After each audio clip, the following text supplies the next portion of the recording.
고2 학평 해설을 좀 하도록 하겠습니다. 원래 이번에는 화작은 그냥 넘기려고 했었는데 2번이랑 9번 문제 오답률이 높아가지고 그거 잠깐 짚고 넘어가도록 할게요. 지금 2번이 절반 넘게 틀렸던 문제더라고요. 근데 좀 틀릴만 했다 싶었어요. 좀 보게 되면은 뭐 지문 어렵지 않으니까 문제 바로 볼게요. 문제 바로 보게 되면 다음 4번이고 4번을 보게 되면은 학명과 명명자 사이의 관계를 모를 거라고 분석했기 때문에 그럼 이 관계를 알려줘야 될 거 아니야. 분석에 대한 결과로. 근데 일단 연결도 잘 안 되거든요. 강연 계획을 보게 되면 학명에 명명자 이름을 표기하는 기준을 언급해야지라고 했는데 기준이라고 하는 건 뭐야? 언제 표기를 할지 말지에 대한 어떤 기준이라던가 아니면 표기하는데 어떤 기준이 제시돼야 되는데 기준이 나온 게 없어요. 즉 명명자 나오는 부분이 여기 4문단이었거든요. 4단락을 지금 보시게 되면은 명명자를 어떻게 써야 되는지에 대한 쓰는 원칙 그리고 생략을 할 수 있어. 그리고 이제 기울여 쓰지 않는 게 원칙이 제시가 되고 있기 때문에 명명자 이름을 표기하는 원칙을 언급하는 것이지 이걸 기준을 언급하지 않았거든요. 그래서 청중 분석과 내용 간의 관계도 좀 어색하고 이 결과가 지금 본문에 반영되지도 않았기 때문에 기준이 나오지 않았기 때문에 4번이 적절하지 않았어요. 근데 우리가 국어 문제가 항상 이렇게 이름을 표기하는 기준, 이름을 표기하는 원칙 이렇게 어떤 추상화되어 있는 선지의 용어들이 막 한정된 시간 안에 문제를 풀려고 들다 보면은 되게 그럴듯하게 느껴질 때, 그러니까 쓱 넘어가게 되는 경우가 있죠. 그래서 이제 4번을 약간 흘리신 것 같고, 5번을 많이 골랐더라고. 그리고 5번 왜 골랐는지 알겠어. 5번 보게 되면 라틴어 발음이 익숙하지 않으니까 학명에 우리말 발음을 덧붙여 시각적으로 제시해야지 해서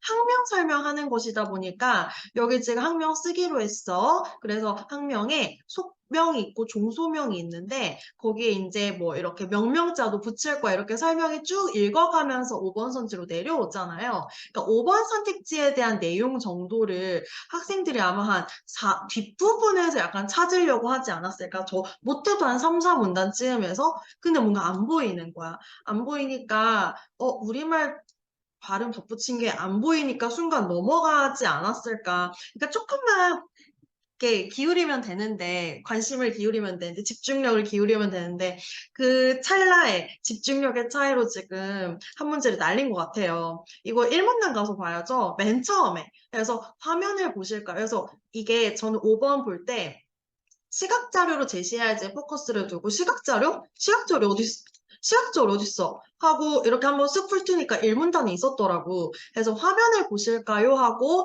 여기 히비스커스, 리시아커스, L 이렇게 이제 우리말 발음이 있는 부분이 1문단에 있었는데 여러분들이 너무 자연스럽게 1, 2, 3, 4, 5번 선지 내려오면서 지문을 밑으로 내려가면서 여기 어디쯤에 뭔가 근거가 있을 것 같은데 하다가 아마 못 찾고 놓치고 답을 5번을 고른 게 아닌가 하는 생각이 들었습니다. 그래서 이게 뭐 틀리면 어쩔 수 없잖아. 수능 때 안 틀리면 되는 거잖아요, 여러분들. 그래서 이제 틀린 친구들은 일단 4번을 내가 흘렸다? 그럼 선택지에 나온 용어들은 그냥 대충 좀 읽었구나 하는 반성. 그 다음에 약간 정보에 대한 위치가 5번 선지에 대한 정보가 밑에 있는 게 아니라 위에 있을 수 있다 하는 거 정도 공부하고 넘어가셨으면 됐을 것 같아요. 2번 그 정도 보고요. 그 다음에 9번 좀 보겠습니다. 9번 보시면은 9번도 정답률이 43%인데 나는 2번은 그래 좀 틀릴 수 있었겠다 싶었어. 근데 9번을 왜 틀리는 거니? 9번을 지금 절반 넘게 아까보다 오답률이 높나요? 2번이 42, 9번이 43 비슷하구나. 오답률이 얘도 지금 절반 넘게 틀린 문제거든요. 봅시다. 자료 활용 문제가 원래 3점짜리라서 이게 배점도 높고 학생들이 많이 틀리는 그러니까 1번부터 10번까지 화작 문제에서 많이 틀리는 유형이긴 한데 얘는 제가 볼 때는 이번에는 어렵지 않았던 것 같아요. 지금 보시면 나를 보완한다고 하는데 솔직히 나 안 보고도 답이 나오는 문제였거든요. 볼게요. 지금 자료 1에서 보게 되면 가치 소비에 대해서 얼마나 알고 있나요? 지금 2022년 최근으로 왔을 때 들어본 적 있는데 잘 모르는 학생들이 제일 많아. 그리고 이게 본문에도 그대로 반영이 되어 있었고요. 자료 자료 2의 신문 기사를 보게 되면은 뭐 소비자가 늘고 있다. 그래서 기업도 소비자가 저렇게 반응하니까 기업도 따라서 이렇게 최소화하려는 노력이 나타나고 있다. 그렇게 우리가 노력하다 보면은 우리 환경이 더욱더 좋아질 거야. 그래서 소비자의 반응, 그에 따른 기업의 반응, 그래서 미래에 대해서 좋아질 거야. 이렇게 지금 나오고 있고요. 그 다음에 전문가 인터뷰 가시게 되면은요, 이게 변질될 수도 있어. 이런 부작용이 있을 수 있지만, 그래도 이건 긍정적인 영향을 끼칠 수 있는 거니까, 우리 계속해서 지향하자 하는 인터뷰가 나오고 있었단 말이에요. 내용이 이해하는데 전혀 어렵지 않았고, 답 4번 보시게 되면은 자료 1, 2를 활용해서 가치 소비에 대한 관심이 높아지는 현상을 여기까지 맞죠. 소비자와 기업의 상호 의존적인 관계라고 했는데 지금 자료 1에서는 이제 알고 있는지에 대한 얘기가 나오고 있고 자료 2 같은 경우에는 소비자들의 반응 때문에 기업이 그에 대한 액션을 취하고 있다. 소비자가 기업에다가 어떤 영향을 주는지가 나왔는데 기업이 다시 소비자한테 어떤 영향을 주는지는 안 나왔단 말이에요. 근데 지금 4번 선지 보면은 상호 의존적 관계라고 했기 때문에 한쪽 방향의 영향성만 있고 다른 쪽 방향의 영향성은 지금 언급되지 않았거든요. 그러니까 지금 이 4번은 적절하지 않은 거예요. 요 정도 트릭은 2학년 정도면 넘어갈 수 있어야 됩니다. 자, 지금 3번, 5번 많이 고르셨던데요.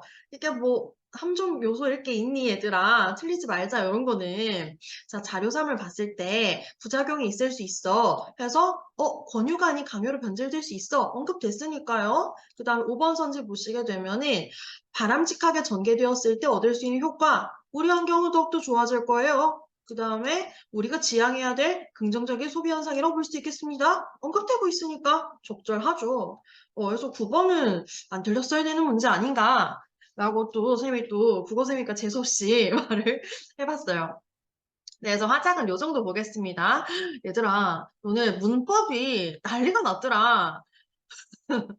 근데 이게 지금 11번, 12번이 관형사 관형어 문제인데, 품사 문장 소문 문제인데, 이게 1학년 내신할 때 안 다루는 파트예요. 그러니까 1학년 국어 교육 과정에 의문의 변동 있죠? 한글 맞춤법 있죠? 그 다음에 통사론 다루죠? 나 문법, 고전 문법 다루죠. 문법의 그 수능 문법 시험 범위 중에 형태론 빼고 다 다루거든요. 단어 차원. 그래서 품사가 너네도 되게 약해. 그렇다 보니까 지금 여러분들이 이렇게 건드린 문제를 틀리셨는데 사실 수능에서 다루어지는 파트치고는 너무 전형적으로 자주 출제되는 부분이거든요. 공부하고 넘어가셔야 되는 부분이겠습니다. 그래서 벌써부터 엄매를 포기한 친구들이 아니라면 공부를 좀 하셔야 되겠고 들어가기 전에 좀 설명을 드릴게요. 지금 이제 11, 12 같은 경우에는 품사와 문장 성분 간의 관계가 나오고 있는데 내가 이걸 싹 가리고 야 품사 9개 얘기해봐 하면은 대답 못하는 친구들 생각보다 많아. 그 정도는 대답을 할 수 있어야 이제 됩니다. 문법을 만약에 수능에서 볼 친구들이라면 엄매를 할 친구들이라면 그래서 국품사라고 얘기하거든요. 이게 영어 품사랑도 헷갈리다 보니까 국어 품사에 뭐 있니? 이러는데 관사요? 안 돼. 안 돼요. 그래서 국품사에는 명사, 대명사, 수사, 관형사, 부사, 감탄사, 조사, 동사, 형용사 있고요. 명사, 대명사, 수사 묶어서 우리가 명사 친구들, 체언이라고 합니다. 동사, 형용사 묶어갖고 우리가 용언이라고 이제 얘기를 하죠. 그리고 문장 성분은 어로 끝나는 것들이야. 품사는 사로 끝나는 것들이고 문장 성분은 어로 끝나는 것들이야. 그래서 주어, 서술어, 목적어, 보어, 관용어, 부사어, 독립어 7가지가 있습니다. 여러분들 이거 되게 헷갈려하는데 품사는 바뀌지 않는 정해진 성질이야. 그 단어 자체에 가지고 있는 정해진 성질이야. 얘가 명사면은 얘는 어딜 가든 명사인 거야. 명사로 딱 정해져 있고 문장 성분은 얘가 문장에서 어떤 위치에 있느냐에 따라서 역할이 달라질 수 있어요. 그래서 제가 이거 설명할 때 나는 김다래라는 사람이잖아. 김다래라고 하는 이 사람은 변하지 않아. 그냥 딱 고정돼 있어. 근데 내가 우리 엄마 친정집에 가면 우리 엄마한테는 딸 김다래가 되는 거고 우리 남편이랑 얘기를 하게 되면은 와이프 김다래가 되는 거고 교실에 가게 되면 선생님 김다래가 되고 제가 또 수업을 들으러 가면은 학생 김다래가 되면서 김다래가 다양한 공간에서 여러 역할을 맡을 수 있는 거잖아요. 김다래라고 고정돼 있는 성질이 품사라고 생각하시면 돼요. 그래서 얘가 명사야? 그럼 얘는 어딜 가든 명사야. 근데 명사가 어떤 문장 성분에서 주어로 역할을 할 수도 있고 어떤 문장 성분에서 서술로 역할을 할 수도 있고 역할이 달라질 수 있는 거예요. 자, 제가 지금 밑에다 사과라고 하는 명사 하나를 놨거든요. 사과가, 사과를, 사과이다, 사과의, 사과에서 사과야 라고 말을 다양하게 변주를 할 때 이러든 저러든 사과는 그냥 명사야. 근데 사과가 맛있다 그러면 주어가 되고 사과를 먹는다라고 하면 목적어가 되고 이것은 사과이다 라고 하면 서술어가 되고 사과의 맛이라고 하면 관형어가 되고 사과에서 벌레가 나왔어요 하면 부사어가 되고 사과야 라고 하면은 독립어가 되면서 사과라는 이 명사가 문장 성분이 다양하게 주어질 수 있는 거예요. 그래서 품사랑 문장 성분 개념을 좀 짚으셔야 되겠습니다. 그러면 이제 본문에서 뭐라고 했느냐? 관형사와 관형어를 얘기했어. 그래서 관형사는 단어 자체가 관형사인 거야. 얘는 변하지 않아. 관형어는 뒤에 있는 체언을 꾸며주는 역할을 하는 문장 성분인데 이 관형어가 될 때 관형사가 관형어가 될 수도 있고 혹은 체언의 관형격 조사 결합이 됐을 수도 있고 용언이 활용됐을 수도 있고 체언 자체가 관형어일 수 있다는 거예요. 그래서 예시를 들어주고 있어. 지금 여기를 보시면은 헌집, 고향집, 할아버지의 집, 예쁜 집. 지금 다 헌, 고향, 할아버지, 예쁜이 뒤에 있는 집이라고 하는 명사를 꾸며주는 역할을 하고 있는 거예요. 그래서 헌, 고향, 할아버지의 예쁜은 다 관형어야. 네 개는 싹 다 관형어인데 품사를 따져보면은 헌은 단어 자체가 관형사야. 고향은 명사인데 집을 꾸며주는 관형어의 기능을 하고 있어. 할아버지의는 단어 2개짜리예요. 그래서 할아버지라는 명사와 의라고 하는 조사가 결합이 되어서 뒤에 있는 집을 꾸며주는 관형어의 역할을 하고 있고 예쁘는 자,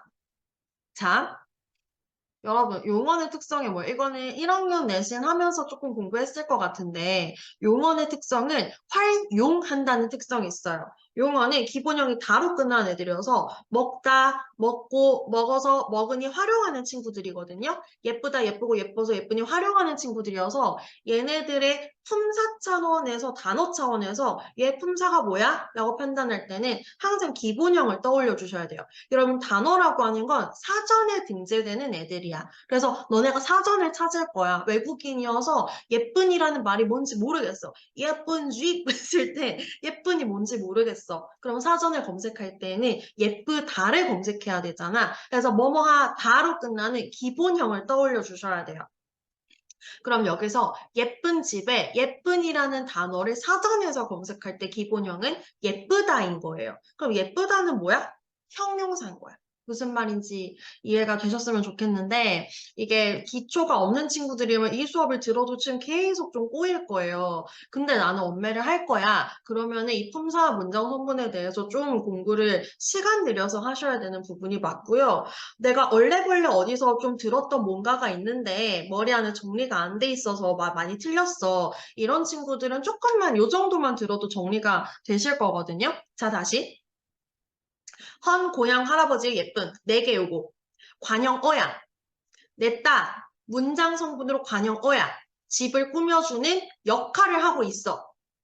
근데 얘네들의 원래의 성질이 뭐야? 단어를 찾았을 때, 사전에서 단어 찾았을 때 원래의 성질이 어떻게 돼? 라고 하면 헌, 관형사, 고향, 명사, 할아버지의, 명사의 조사, 예쁘는 예쁘다니까 형용사 이렇게 각각 다른 품사들이 다 꾸며주는 역할을 할 수 있구나라는 거예요. 그러니까 선생님이라는 역할을 가르치는 역할을 하는 거에 대해서 김다래가 할 수도 있고 이재용이 할 수도 있고 뭐 이렇게 여러 사람들이 할 수 있잖아. 그래서 다양한 품사들이 꾸며주는 역할을 각각 할 수 있는 건데 관여가 될 수 있는 경우가 몇 가지가 있어야 하면 지금 4가지가 있다는 거예요. 자, 그게 지금 본문에 나온 내용이고요. 문제 풀러 가자. 자, 문제 풀러 갑시다.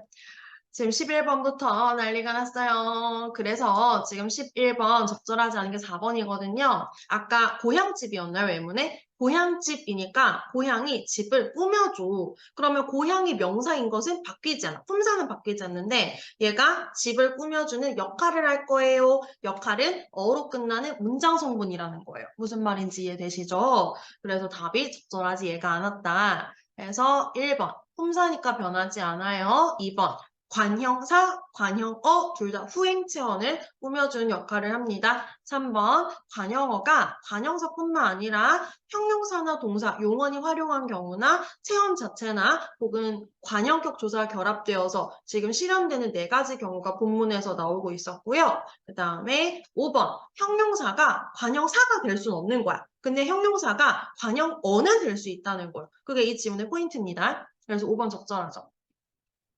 자, 61번 보겠습니다. 요거 이제 적절한 게 지금 2번이어서 모든 아이들이 달리는 사자를 구경했다라고 하면은 모든이 아이들을 꾸며요. 달리는 이 사자를 꾸며요. 그럼 모든은 지금 관형사고요. 달리는은 지금 달리다 기본형이니까 동사가 되어서 답이 2번이에요. 이렇게 가고 요게 이제 다루는 문제들에서 관형사랑 형용사랑 어떻게 구분하니? 이것도 기출에서 자주 다루어지는 거거든요. 뭐뭐 하다 기본형을 생각하시면 돼요. 달리는은 달리다가 기본형인데 달리다, 달리고, 달리어서, 달리니 활용을 해서 달리는의 형태가 된 거잖아요. 그럼 얘는 관형사가 아니야. 얘는 원래는 용언인 거야.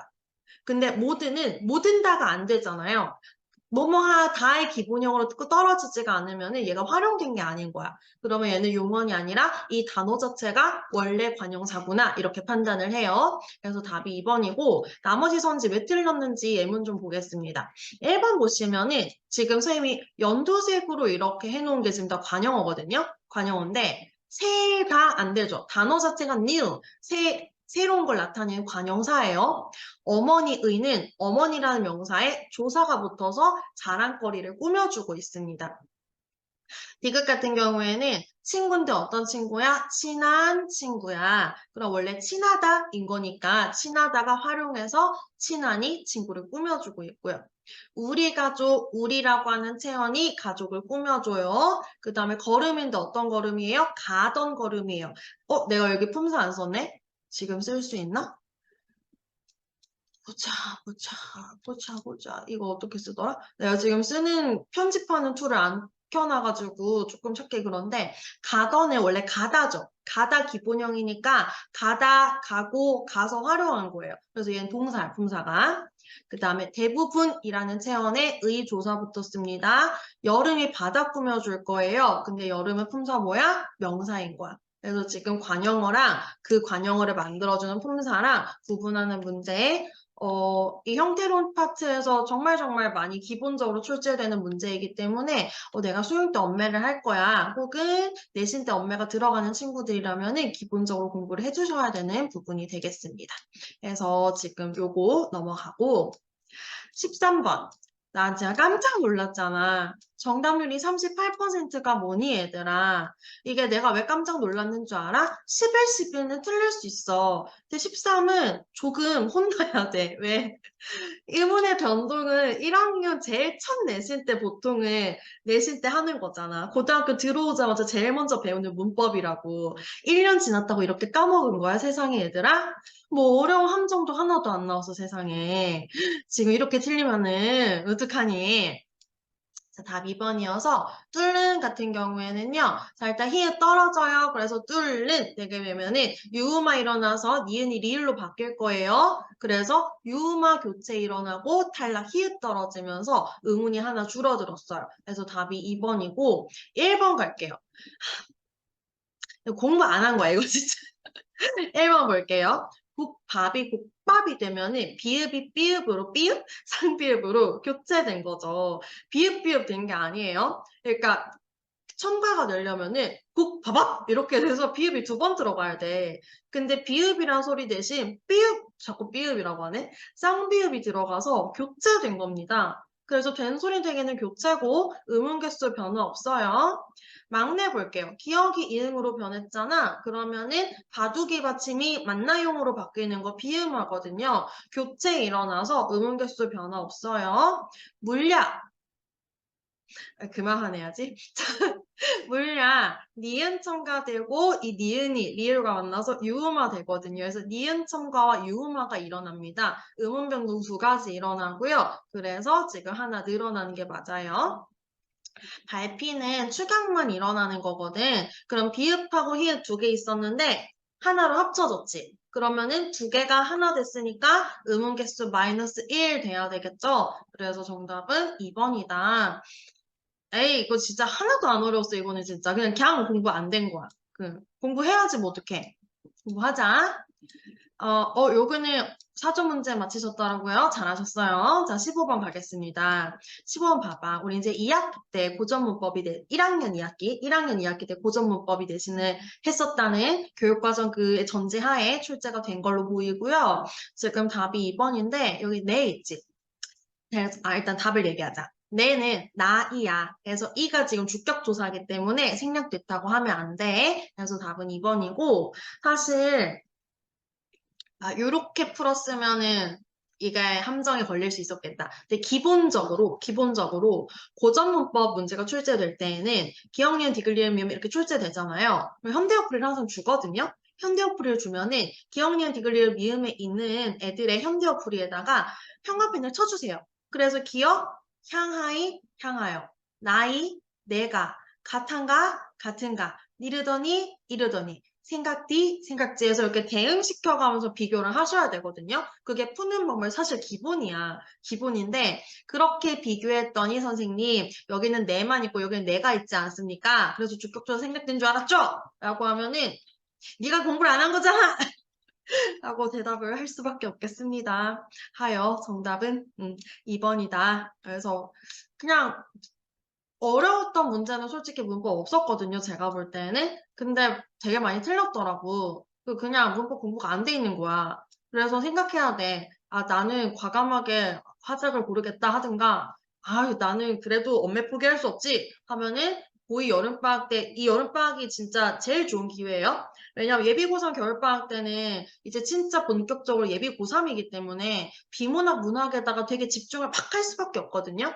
근데 비문학도 어렵잖아. 올해 고3 6월은 좀 쉬었지. 약간 올해 수능은 작년보다 쉬워질 것 같다는 얘기가 많은데 의아등등 예비고3 때는 이제 문학, 비문학의 힘을 막 쓸 때란 말이에요. 그리고 여러분들 국어만 하세요? 수학도 하고 영어도 하고 탐구도 하고 뭐 이것저것 할 게 너무 많은 시기인데 문법은 학습량 자체가 많기 때문에 예비고3 가서 문법을 한 바퀴 돌린다? 마음에 부담이 있어요. 문법을 하더라도 이제 그때 문풀 들어가면서 내가 이거 조금 놓치고 있네? 이렇게 약간 커버치는 시기지. 그때 문법을 돌리는 친구들도 있어. 학원 가에도 수업은 많아. 그렇지만 내가 만약에 고3 때 엄매를 할 거라면 지금 2학년 여름방학에 하는 것이 좋겠다. 그러니까 주변에 뭐 학원들도 있을 테고 엄매 뭐 인강도 있고 뭐 많잖아요. 그래서 내가 엄매를 할 것이다 라면 문법을 하셔야 되겠습니다. 요 정도는 사실은 이 정답률이 나오면 안 돼요.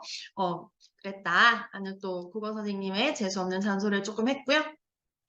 자, 그 다음 파트 가도록 하겠습니다. 잠깐만.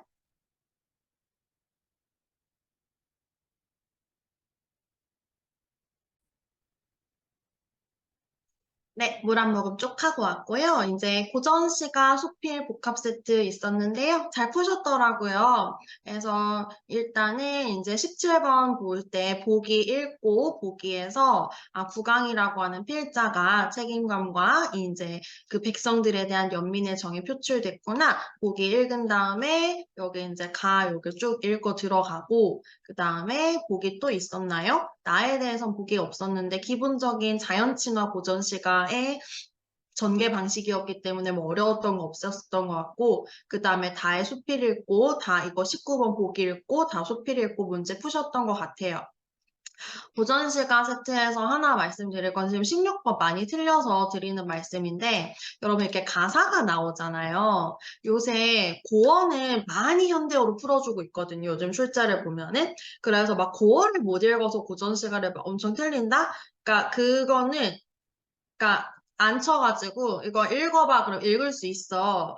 진짜 못 읽어서 못 읽는다고 하는 친구들이 요즘 많이 없고 읽으면 읽을 수 있는데 경험치가 너무 안 쌓여있으니까 그냥 거부 반응부터 일단 보이는 경우가 많거든요. 근데 요즘 고전 시가가 현대어로 많이 풀어주고 있기 때문에 차근차근 읽어보면 생각보다 막 내용이 예전처럼 정말 고어가 다 살아있는 그 버전에 비해서는 읽는 거는 그렇게 어렵지 않아요, 여러분들. 그래서 좀 자신감을 가지고 읽는 경험치를 쌓으시고 이 가사 같은 경우에 여러분들 생각보다 대화가 들어가는 경우가 많거든요. 특히 후기 가사 같은 경우 경우에 꼭 훅이 아니더라도 가사에 대화가 들어가는 경우가 생각보다 많아요. 모의고사 출제된 가사를 보면.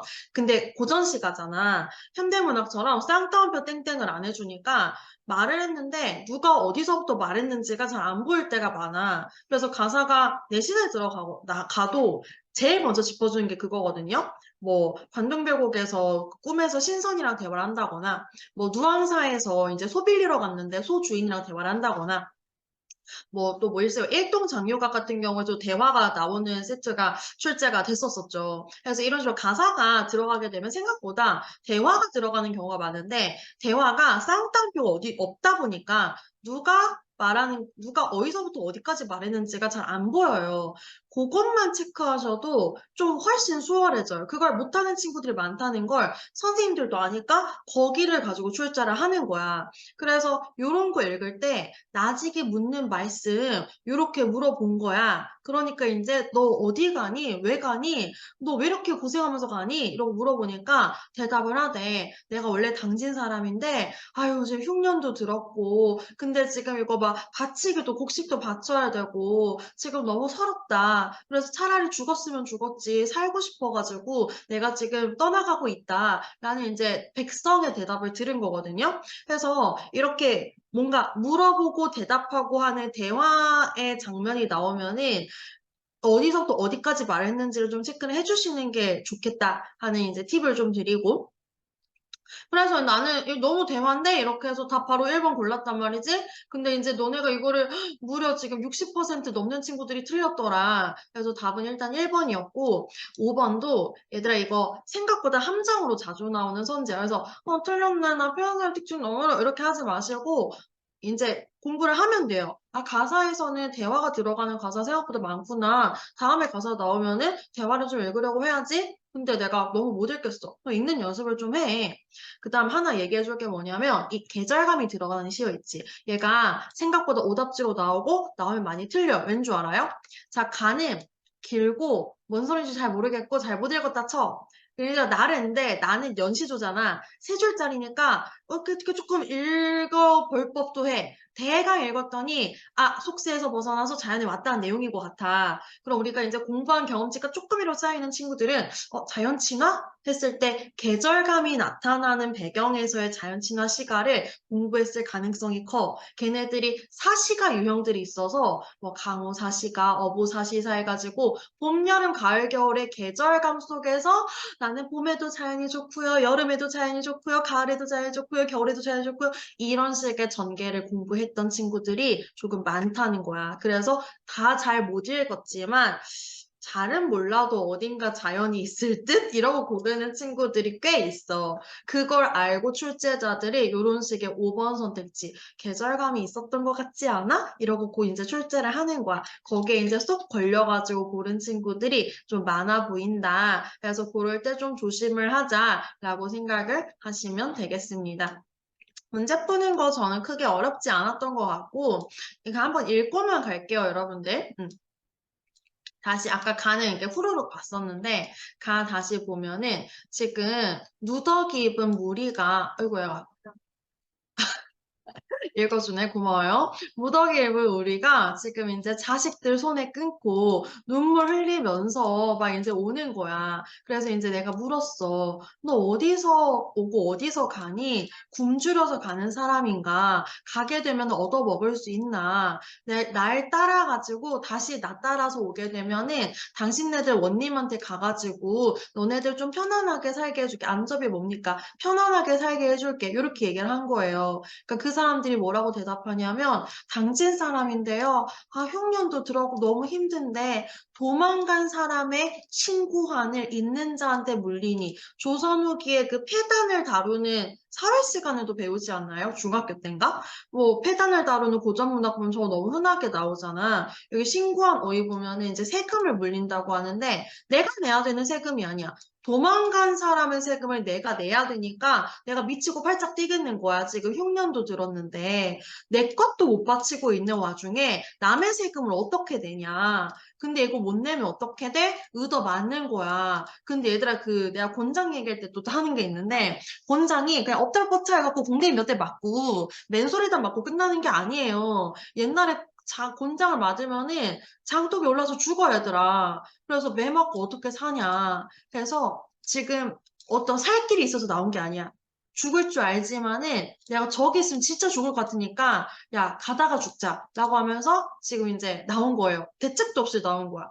그래서 차라리 무덤에나 묻히면은 죽으면 편하지. 이런 말을 하는 거야. 너무 슬프게. 그래서 이런 거로 가노메라 하는 말을 듣고 급히 넘어가자 이 백성들 살려보세 하고 이제 이 필자가 부강이라고 하는 이 양반 사대부께서 말씀을 하신 거예요. 그래서 이제 둘째 고개를 넘어서 고을을 바라보니 10집이 있는데 10집이 있는 마을에 7집은 비었어. 지금 마을이 죽어가고 있는 마을인 거야. 읍중으로 들어가니 남은 집은 다 울고불고 난리가 났어. 전년에 2천여 호, 금년에 700호. 그럼 가구 수가 2,000호에서 700호 됐으니까 1,300호가 줄어들었나요? 그래, 이 정도로 지금 가구 수가 줄어든다는 건 너무너무 지금 살기가 힘든 상황이라는 거지. 그래서 미혹한 유부사와 답답한 이도호는 자, 관직 이름이죠. 그러니까 유씨 부사와 이씨 도를 얘기하는 건가 봐. 그럼 지금 백성을 다스리는 놈들이 이렇게 백성을 다스려고 백성들 다 죽어가고 있잖아! 이렇게 지금 화를 내고 있는 거죠. 국곡도 중커니와 인명인들 아니 볼까. 백석 없는 곡식 받아 그 무엇에 쓰려고 하니 야 그렇게 세금 걷어가지고 곡식 얻어가지고 백성들 없는데 그거 어디다 쓰니? 라고 얘기하는 거예요.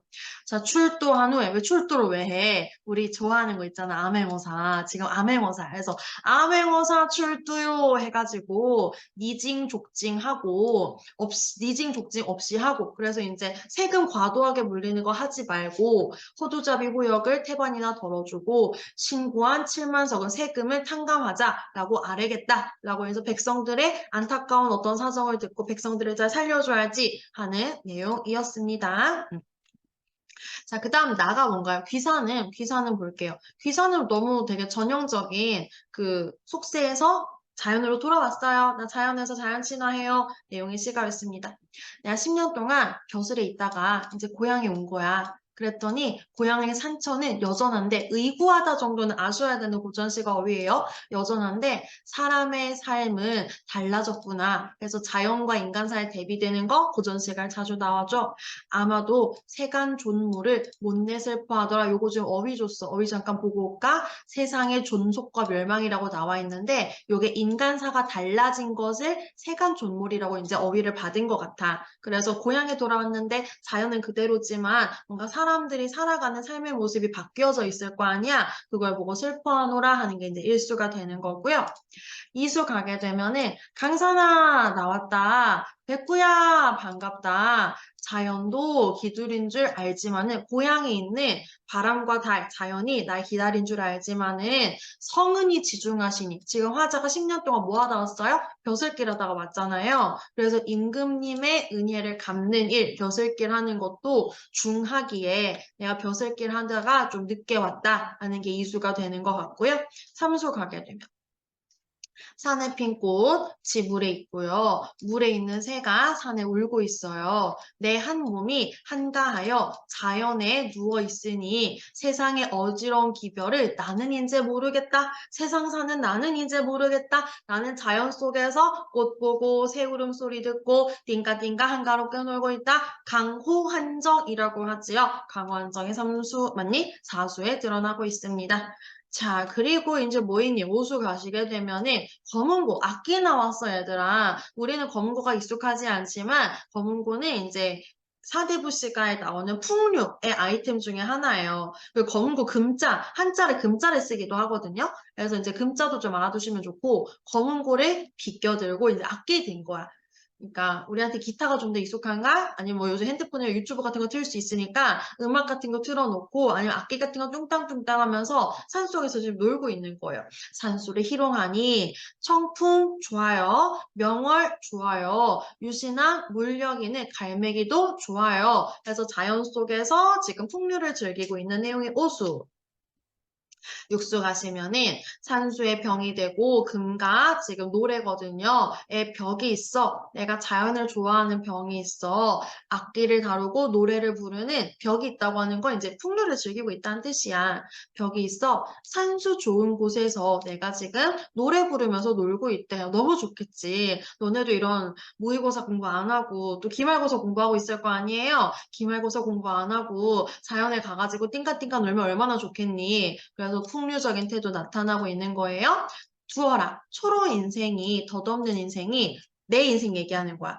우리 다 죽잖아. 그러니까 자기도 그냥 내 인생 허무한 인생인 거 알아. 그래서 나 자연 속에서 띵까띵까 놀 거야 하는 풍류적인 태도 나타나고 있구나 확인하시면 되겠습니다. 자, 그리고 다 보시게 되면은 다는 여기 잠깐 보기 잠깐 볼게요. 보기 19번 보기를 보면은 엿장수에 대한 생각과 느낌을 드러냈어. 그러면서 무슨 내용이 나와? 엿장수와 관련된 추억을 얘기하고 사라져버린 대상에 대한 안타까움과 그 가치에 대해서 얘기하는데 약간 아재 감성이 조금 있는 것 같았어. 저는 안도현 작가를 좋아합니다. 약간 그런 감성이 있는 것 같아서 나도 아줌마지고. 자, 그래서 그 내용이 그냥 그대로 나오는 거거든. 그래서 나 여기 가달락은 뭐 대단히 꼼꼼하게 읽지도 않았어. 엿장수 얘기를 하는데 어린 시절에 엿장수 얘기를 하는 것 같았어. 그래서 엿장수는 오지 않았다. 그래서 그 소리로 신명난 장난이 있었어. 그래서 가위 소리가 들리면은 뭐 뛰어가는 애들도 있었어. 애들이 뛰었어. 그래서 뭐 용감한 아이들도 있었어. 대충 문단의 앞문장 뒷문장이랑 밑줄 쳐진 데만 좀 스르륵 읽고 넘어오면서 어린 시절에 엿장소리 기다리면서 즐겁게 놀았던 내용이구나. 그 정도 확인하고 넘어왔었어도 됐을 것 같아요. 중략 뒤에 하지만 하면 이제 그 뒤가 중요한 거잖아. 하지만 옛날의 엿장수는 없다. 아까 보기에서 뭐라 그랬어요? 사라진 것에 대한 안타까움이었잖아. 그래서 지금은 이제 마카롱 이런 것들이 있는 거야. 근데 그 엿장수가 사라진 게 안타까워. 그래서 그들을 떠올리면서 우리는 좀 더 겸손해야 되지 않을까? 그분들이 없었다면은 쓰레기가 난리가 났을 거야. 라고 하면서 이제 그들을 안타까워하는 게 아니야. 그들이 사라진 상황을 안타까워하면서 음, 그리움이란 말이야. 생각이 안 났어. 그리움의 태도가 나타나고 있구나. 이 정도로 읽으셨으면 되겠습니다. 보자. 16번 얘기했고, 17번. 답만 볼게요. 지금 2번 보시면은 편안하게 살게 해줄게 라고 하는 것은 백성들이 고향에서 벗어나고 있는 상황에서 야, 아니야. 다시 가자. 내가 너네들 살게 해줄게. 이렇게 얘기하는 것이기 때문에 고향으로 돌아가려는 백성 아니었어요. 그다음에 18번 보시게 되면은 이수는 아까 임금에게 가지 못하는 상황이 아니라 임금님에게 임금의 성은을 갚느라고 강산에 늦게 왔음을 약간 변명조로 얘기하는 부분이었지 지금 임금님이 가지 못하는 상황에 대한 미안함을 나타내는 게 아니었고요. 그다음에 19번 같은 경우에 이 기존 세대에 대한 안타까움이 아니라 그러니까 굳이 따지면은 필자가 이 기존 세대에 속하는 거잖아. 엿장수가 사라지고 지금 야 엿이 뭐야 마카롱, 뚱카롱 이런 맛있는 거 너무 많은데 하는데 나는 옛날이 그립다 하는 그런 태도기 때문에 기존 세대에 대한 안타까움이 아니라 엿장수가 사라진 상황에 대한 안타까움이 나타났던 거죠. 그래서 답이 4번이 됐겠다. 그리고 뭐 5번도 보시게 되면 니은이 검은 고 소리였을걸? 그치, 금가지. 그래서 지금 니은이 주변 경관을 감상하며 지금 노래 부르는 소리, 자연 속에서 노래 부르는 소리고, 그 다음에 디귿이 엿장수 소리였을걸? 가위 소리잖아. 그러니까 가위 소리가 찰칵찰칵 들리면 애들이 와! 이러고 온다는 거잖아. 분위기를 분주하게 변화시킨다 하는 거 적절하게 보시면 되겠습니다. 네, 어렵지 않고 여러분들 많이 안 틀리셔서 이 정도 설명하고 넘어갈게요. 자, 이제 비문학 하나 있었는데 비문학이 니체 철학이 나오고 있었죠. 근데 뭐 여기도 어렵지 않았어. 너네도 별로 안 틀렸어. 요거 되게 전형적인 패턴이지. 서양 철학 전형적 패턴이 어때? 1문단에 기존의 철학, 뭐 전통 철학, 고전의 철학 이런 걸 제시한 다음에 하지만 거기에 대해서 반기를 든 우리의 주인공이 있습니다. 이러고 이제 지문을 전개해 나가는 게 되게 전형적인 패턴이잖아. 그래서 1문단 읽을 때 전통형 이상학에서는 이러고 가는 순간 전통의 주인공일 리는 진짜 가능성이 낮아. 전통을 반박하는 주인공이 나올 거야. 그 우리의 주인공이 누구야? 니체야. 그래서 1문단 읽을 때에는 전통적으로 이제 드는 입장이 뭐야?를 파악한 다음에 그 다음 니체가 나오게 되면은 전통형 이상학이랑 전통 철학이랑 니체의 철학이랑 이 차이가 나는 지점을 체크하면서 동그라미 세모 파악하면서 가면 되죠. 여러분 이 글은 니체 철학이 주제이기 때문에 니체 입장에서 이 글을 읽어가 나가셔야 돼요. 그래서 니체 입장에서 니체의 주장을 우리가 파악하고 니체가 전통 철학의 어느 지점을 지금 반박하고 싶은가를 파악해서 전통 철학에 대한 건 세모가 되는 거고 니체 철학은 동그라미가 되는 거예요. 그래서 그렇게 읽어 나가는 거야. 보자잉. 자, 그래서 전통 철학 내가 세모했어. 전통형 이상학에서는 보편적 진리라고 하는 게 있고 이 보편적 진리는 현실 너머에 있어. 이거 어떻게 파악할 수 있어? 우리의 이성으로 파악할 수 있어. 그래서 우리는 절대적 가치를 추구해야 돼. 라고 하는 게 전통형 이상학이었다면은 그러면 현실의 삶 너머에 뭔가 우리가 진짜 절대적 가치가 있다라고 보면은 이 우리가 살아가는 이 삶 너머에 진짜가 있어라고 하면 이 삶은 찐이 아니잖아. 나의 삶은 찐이 아니고 삶 너머에 찐이 있다고 생각하면 내 삶은 부정을 하게 되니까 니체는 뭐라 그래? 아니, 내 삶 너무 소중한데? 내 삶 왜 부정해? 이러면서 우리의 삶 자체가 근원이야 라고 얘기를 하는 거죠. 니체에 따르면 삶은 근원이야. 전통적 형 이상학은 도덕적 선이라는 절대적 가치를 목적으로 삼고 이에 따라서 개별적 삶을 재단하려 하였다. 봐봐. 니체 입장에서는 전통형 이상학에서 말하는 절대적 가치가 긍정적인 애가 아닌 거야. 니체는 개별적 삶, 우리가 지금 현재 살아가고 있는 각자의 삶이 그 자체가 목적이고 그 자체가 긍정인데 쟤네가 말하는 것들 때문에 우리의 삶이 평가받고 있어 라고 해서 지금 절대적 가치가 개별적 삶을 재단하려 하는 것에 대해서 니체는 비판적인 입장을 취하고 있는 거죠. 무슨 말인지 이해되죠? 자, 이에 따르면, 그러니까 이가 누구예요, 지금? 전통형 이상학 입장에 대해서 얘기를 하고 있는 거거든요. 니체가 바라보는 전통형 이상학이에요. 그러니까 전통형 이상학은 절대적 가치를 가지고 우리의 개별적 삶을 재단하려 해. 그래서 전통형 이상학에서는 욕망은 억압되어야 되는 것으로 본대. 자, 그렇게 보다 보면은 뭐가 문제야? 우리의 삶은 그 자체로 목적이어야 되는데 이 삶 자체가 목적이 아니라 우리는 진짜로 추구해야 되는 절대적 가치에 나아가기 위해서 우리의 삶은 도구에 불과해, 수단에 불과해 라고 판단하게 되고 그것에 대해서 니체는 뭐라고 했어요? 반대하는 거예요. 우리의 삶은 수단이 아니야. 우리의 삶은 그 자체가 목적이고 그 자체가 굉장히 근원이고 그 자체가 긍정되어야 되는 욕망이야 라고 얘기를 하는 거죠. 자, 니체는 전통형 이상학의 도덕 가치를 좇게 되면은 그 삶은 뭐야? 노예와 같은 삶이래. 내 삶은 그러니까 무언가를 위한 수단이 되는 거니까 내 삶 자체가 긍정이 되질 않는 거잖아요. 그 삶은 노예와 같은 삶이야. 그렇게 살지 말고 우리는 주인이 되어서 살아가자. 우리의 욕망을 가지고 살아가자. 그 욕망이 뭔데? 힘의 의지라고 본대요. 내 삶을 더 잘 살아가고 싶은 거야.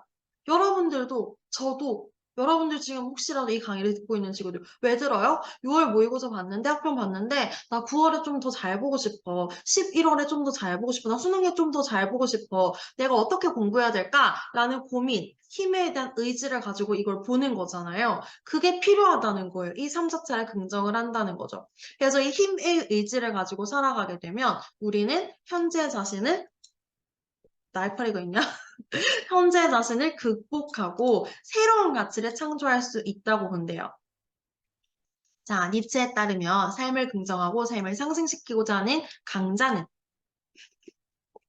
이 삶의 유용한 가치들을 끊임없이 추구한대요. 이때 필요한 게 뭐냐면 경쟁이야. 그래서 경쟁은 좋은 거였어, 그래서. 필요한 게 경쟁이라 그랬잖아. 그러니까 보통은 경쟁이 안 좋은 걸로 좀 나오지만 여기서는 좋아요. 경쟁이 필요하대. 근데 이 경쟁은 제압이 아니라 성장일 때. 제가 비문학 수업할 때 진짜 자주 말하는 건데 인문에서 제일 자주 나오긴 해요. 근데 인문뿐만 아니라 사회과학 마찬가지야. 글을 전개하다 보면은 A가 아니라 B다 라는 식의 문장 구조가 진짜 많이 나오거든요. 이게 여러분들이 말을 해봐도 뭘 말할까요? 그러니까 다 필요 없어? 어, 야식은 뭐가 맛있지? 닭발이 찐이야. 나 닭발 좋아하거든. 그래서 닭발이 짱이야. 치킨? 떡볶이? 아, 닭발이 짱이야. 뭐 이렇게 말을 할 때 이거 아니고 이거 아니고 이거야. 그래서 A를 부정하면서 B를 말하게 되면 훨씬 더 나의 주장을 효과적으로 말을 할 수가 있거든요. 그래서 이 비문학 독해할 때 A가 아니라 B야 구조가 진짜 자주 나오고요. 그렇게 나오게 되면은 그냥 출제가 되든 안 되든 A가 아니라 B야 그 나올 때 그거를 그냥 위에 글씨 위에다 X를 쳐버려. 이 X를 쳐버려. 그냥 색깔을 들여버려. 이거 생각보다 요긴 해요. 진짜 몇 초를 줄여주는데 얘들아 우리가 모의고사 볼 때 5초 너무 소중하잖아. 그래서 그런 것들 아껴주는 방법이야. 그래서 제압이 아니라 성장이 있다. 그래서 이게 고통스럽지만 우리가 성장할 때 원동력이 된대. 자, 그러면서 위계가 존재하는데 이 위계는 일방적 계급 질서가 아니라 우리가 상호 존중하는 형태로 나타나는 거고 지배하는 게 아니라 존중하는 태도로 나타나게 돼라고 제시가 돼요. 니체는 삶을 긍정한다는 것이 우리의 삶을 잘 극복하고 성장하고자 하는 태도를 의미한다고 얘기를 했다. 그래서 이제 니체 철학에 대해서 얘기했고요. 내용 이해하는데 크게 어렵지 않았던 것 같아요. 그래서 삶 너머에 뭔가 진짜 찐이 있어 라고 하는 전통 철학에 대해서 아니야, 삶 너머에 찐이 있는 게 아니라 우리의 삶이 그냥 찐이야. 그리고 우리의 삶을 더 잘 살아가기 위해서 우리는 경쟁이 필요해. 내 경쟁이 남을 억누르는 경쟁이 아니라 내가 내 인생도 잘 살고 싶어서 타인과의 경쟁을 통해서 상호 존중하고 내 삶을 긍정하는 경쟁이야. 라는 약간 그 자기계발서 같은 얘기가 조금 있네요. 자, 안 틀리셨어요. 잘하셨어요. 잘하셨는데, 무엇이다냐. 23번을 틀렸더라? 이거, 얘들아, 비문학 독해 기본이야. 기본이라고 하는 말이 뭐냐면, 자, 봐봐. 답이 5번이잖아. 가치평가의 삶이여 기준이어야 할 삶을 삶 외부의 절대적 가치를 기준으로 평가하였다. 요건데 이 기억의 의미를 파악한다 라고 하는 게 밑줄을 봐봐. 밑줄이 이렇게 쳐져 있잖아. 밑줄이 이렇게 쳐져 있으면은 요거를 내가 요렇게 써봤어. 도덕적 선에 따라 개별적 삶을 재단한다. 그러니까 기억의 밑줄 쳐져 있는 거지. 그리고 내가 기억을 23번 5번 선지를 조금 다시 내가 써봤는데 절대적 가치를 기준으로 그게 목적이어야 되는 그 삶을 평가한다 라고 5번 선지에 나온단 말이야. 똑같은 내용이 말 바꾸기로 변주되는 거 보이세요? 그래서 결국에는 동화 반복한 걸 똑같은 내용이 반복된 거예요. 내용이 똑같이 반복되는데 말이 살짝 바뀐 거 파악할 수 있겠니? 라고 지금 물어본 건데 그걸 못하셨을 수도 있고 아니면은 좀 요령이 없으셨을 수도 있거든요. 요령이 없다는 건 무슨 소리냐? 지금 23번이 제일 적절한 걸 물어보고 있잖아요. 그러면은 봐봐요. 지금 보자. 적절하지 않은 걸 물어보는 거랑 적절한 걸 물어보는 게 있어. 적절하지 않은 걸 물어볼 때에는 나머지 네 개가 적절하잖아. 그러니까 근거를 찾기가 좀 쉬워. 그리고 이건 이래서 아니구나 라고 판단을 할 수 있어. 근데 제일 적절한 걸 물어보면은 이게 이래서 아니고 이건 이래서 아니고 이건 이래서 아니고 이건 이래서 아니고 판단해야 되는데 그게 생각하고 판단하다 보면은 출제자의 함정을 찾아내서 판단해야 되니까 머리가 꼬이게 돼요. 그래서 선생님이 쓰는 방법 뭐냐면은 기억의 의미를 약간 서답형으로 쓰세요. 약간 했을 때 기억을 다시 한번 보는 거야. 절대적 가치를 가지고 개별적 삶을 평가한대 라고 얘기를 했으면 뭔가 이와 비슷한 말이 있겠지? 약간 서답형으로 이걸 쓴다면 뭐가 답이 나올까? 내 머릿속에 답을 조금 띄워놓고 그것과 가장 흡사한 걸 선지해서 저는 고르거든요. 그래서 요게 답이었어요. 그래서 답을 고르고 이게 뭐 하나하나 제끼게 되면은 사고가 좀 더 꼬일 수 있다라는 말을 드립니다. 그래서 요렇게 똑같은 내용인데 말 바꾸기 되는 것들 조금 고를 수 있어야 되겠다. 그리고 이거는 비문학 독해할 때 그냥 제일 기본이거든요. 요거를 독해할 때도 이걸 잘 하시게 되면 똑같은 내용인데 말만 살짝살짝 바꾸고 변주되는 것을 같은 내용으로 머리 안에 묶으시게 되면은 정보량이 줄어들죠. 내 머리에서 처리해야 되는 정보량이 줄어드니까 훨씬 더 독해를 좀 잘 해나가실 수 있어요. 그래서 그 말씀드리고 그 다음에 뭐 별로 안 어렵지 않았니? 후딱후딱 해볼게. 21번, 적절하지 않은 거 고르는 거였는데요. 답 4번이고 살이 없었습니다. 그래서 니체 철학을 배경이 되는, 등장 배경이 되는 전통형 이상학과 관련지였니? 네, 관련 짓고 있었고요. 2번, 공차 제시했니 했을 때 차이점은 나왔지만 공통점은 안 보였죠? 아니요, 적절합니다. 3번, 통시적이라고 하는 게 뭐야? 시간의 흐름에 따라 뭔가 변화를 전개해 나가는 건데 통시 없었어요? 아니요, 맞고. 5번, 의의를 밝히며 마무리하고 있니? 5문단 가볼까요? 지금 보시면은 의미가 있다. 보이시죠? 그래서 의의가 있습니다. 지금 5번도 적절하다 고르실 수 있었겠고 22번 보시면 적절하지 않은 거 고르는 건데요. 니체는 무가치한 현실적 욕구를 충족하는 태도도라고 했는데 이 태도는 지금 전통 철학, 그러니까 전통형 이상학에서 말하고자 하는 그 태도였잖아요. 니체 입장이 아니잖아. 니체 입장에서 니체가 말하는 워딩이 아닌데 전통형 이상학이 주장하는 워딩을 갖고 와서 니체의 주장인 것처럼 말을 한 거잖아요. 그래서 적절하지 않습니다. 잘들 고르셨더라고요.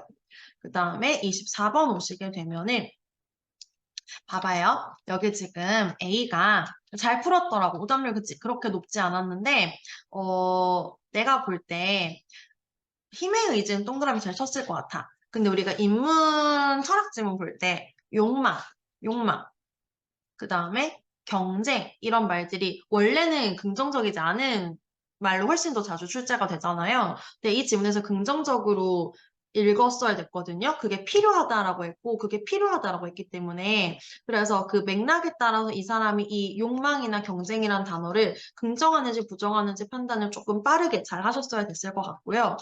그 다음에 24번 오시게 되면은 24번에서 이 삶의 의지가 나오는데 이 말이 되게 뭔가 긍정적인 것처럼 느껴지잖아요. 말만 보면. 근데 항상 맥락을 통해서 읽어야 돼. 쇼펜하워는 살고자 하는 맹목적 욕망. 이 뭐야? 삶의 의지인데 이게 사람을 지배해서 결핍과 권태 사이에 왔다 갔다 하게 만들고 고통을 발생시키고 우리가 너무 고통스러우니까 이 고통에서 벗어나려면은 금욕해야 돼. 참된 행복을 위해서 이 의지를 완전히 버리는 것이 필요하다라고 주장을 한 거예요.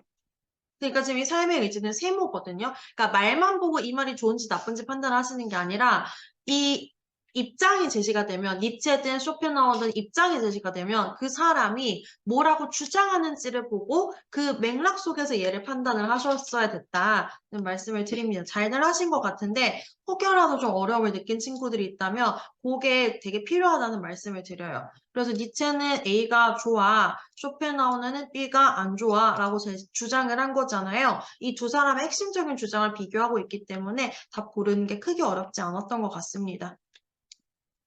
25번. 지금 이제 갑과 을의 사례에 적용하는 것이었고 답은 3번이었죠. 그래서 신기록을 세운 뒤 갑을 배려하는 을의 모습이 나온 게 보기에 맞았어요.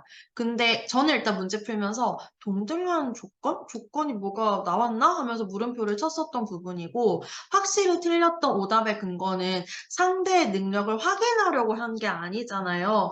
지금 배려한 것은 우리가 경쟁하고 있지만은 우리 서로 성장하기 위해서 상호 존중하는 태도를 보인 것이지, 상호 존중하는 태도를 보인 것이지, 너는 어느 정도나 되나? 이렇게 지금 뭔가 능력을 확인하려고 했던 게 아니기 때문에 얘가 이제 확실한 오답의 근거가 되었겠다. 라고 볼 수 있었겠습니다. 그래서 여기서는 뭐 니체의 입장인데 전통 형이상학의 입장에 반대하면서 등장한 니체 입장이니까 둘의 입장을 서로 동그라미 세모하면서 어느 부분이 지금 니체가 전통 철학, 전통 형이상학을 반박하는 지점인가 그것만 잘 고르셨으면 됐겠다 정도의 코멘트를 드릴 수 있을 것 같아요. 현대소설인데 요거는 나 뭐 코멘트를 해줄 것도 없어. 요 지금 보기 보면은 아들이 감옥에 갔는데 근데 슬프지? 슬프지? 다 고르는 거 어렵지 않은데 내가 보면서 여기 읽을 때 여기 어디였어? 여기 지금 그 목포로 갔단 말이요 하는데 목포로 간 게 약간 되게 안 좋은 상황이 된 것 같지 뭔가 이게 아들과의 만남이 무산돼서 목포로 가면 그냥 만날 수 있는 거 아니야? 이게 아니라 뭔가 그 다음에 계속 안 좋은 상황이 있을 것만 같은 그런 느낌을 주는 이 느낌으로 지문이 끝나버렸잖아. 이게 뭔가 안 좋은 메시지니까 여기 교도관이 이 메시지를 보면서 종이 쪼가리를 막 이렇게 말을 하잖아요. 그러면서 또 아들 또 있냐고 물어보는 것도 너무 왜? 그러니까 약간 막둥이가 죽는 건가? 약간 이렇게 생각하면서 읽게 돼서 어떡해 약간 그러면서 읽었죠. 그래서 되게 마음이 아팠지만 다 고르는 건 어렵지 않았다. 이 서술상 특징은 특히 소설에서 현대소설에서 서술상 특징은 잠시만요.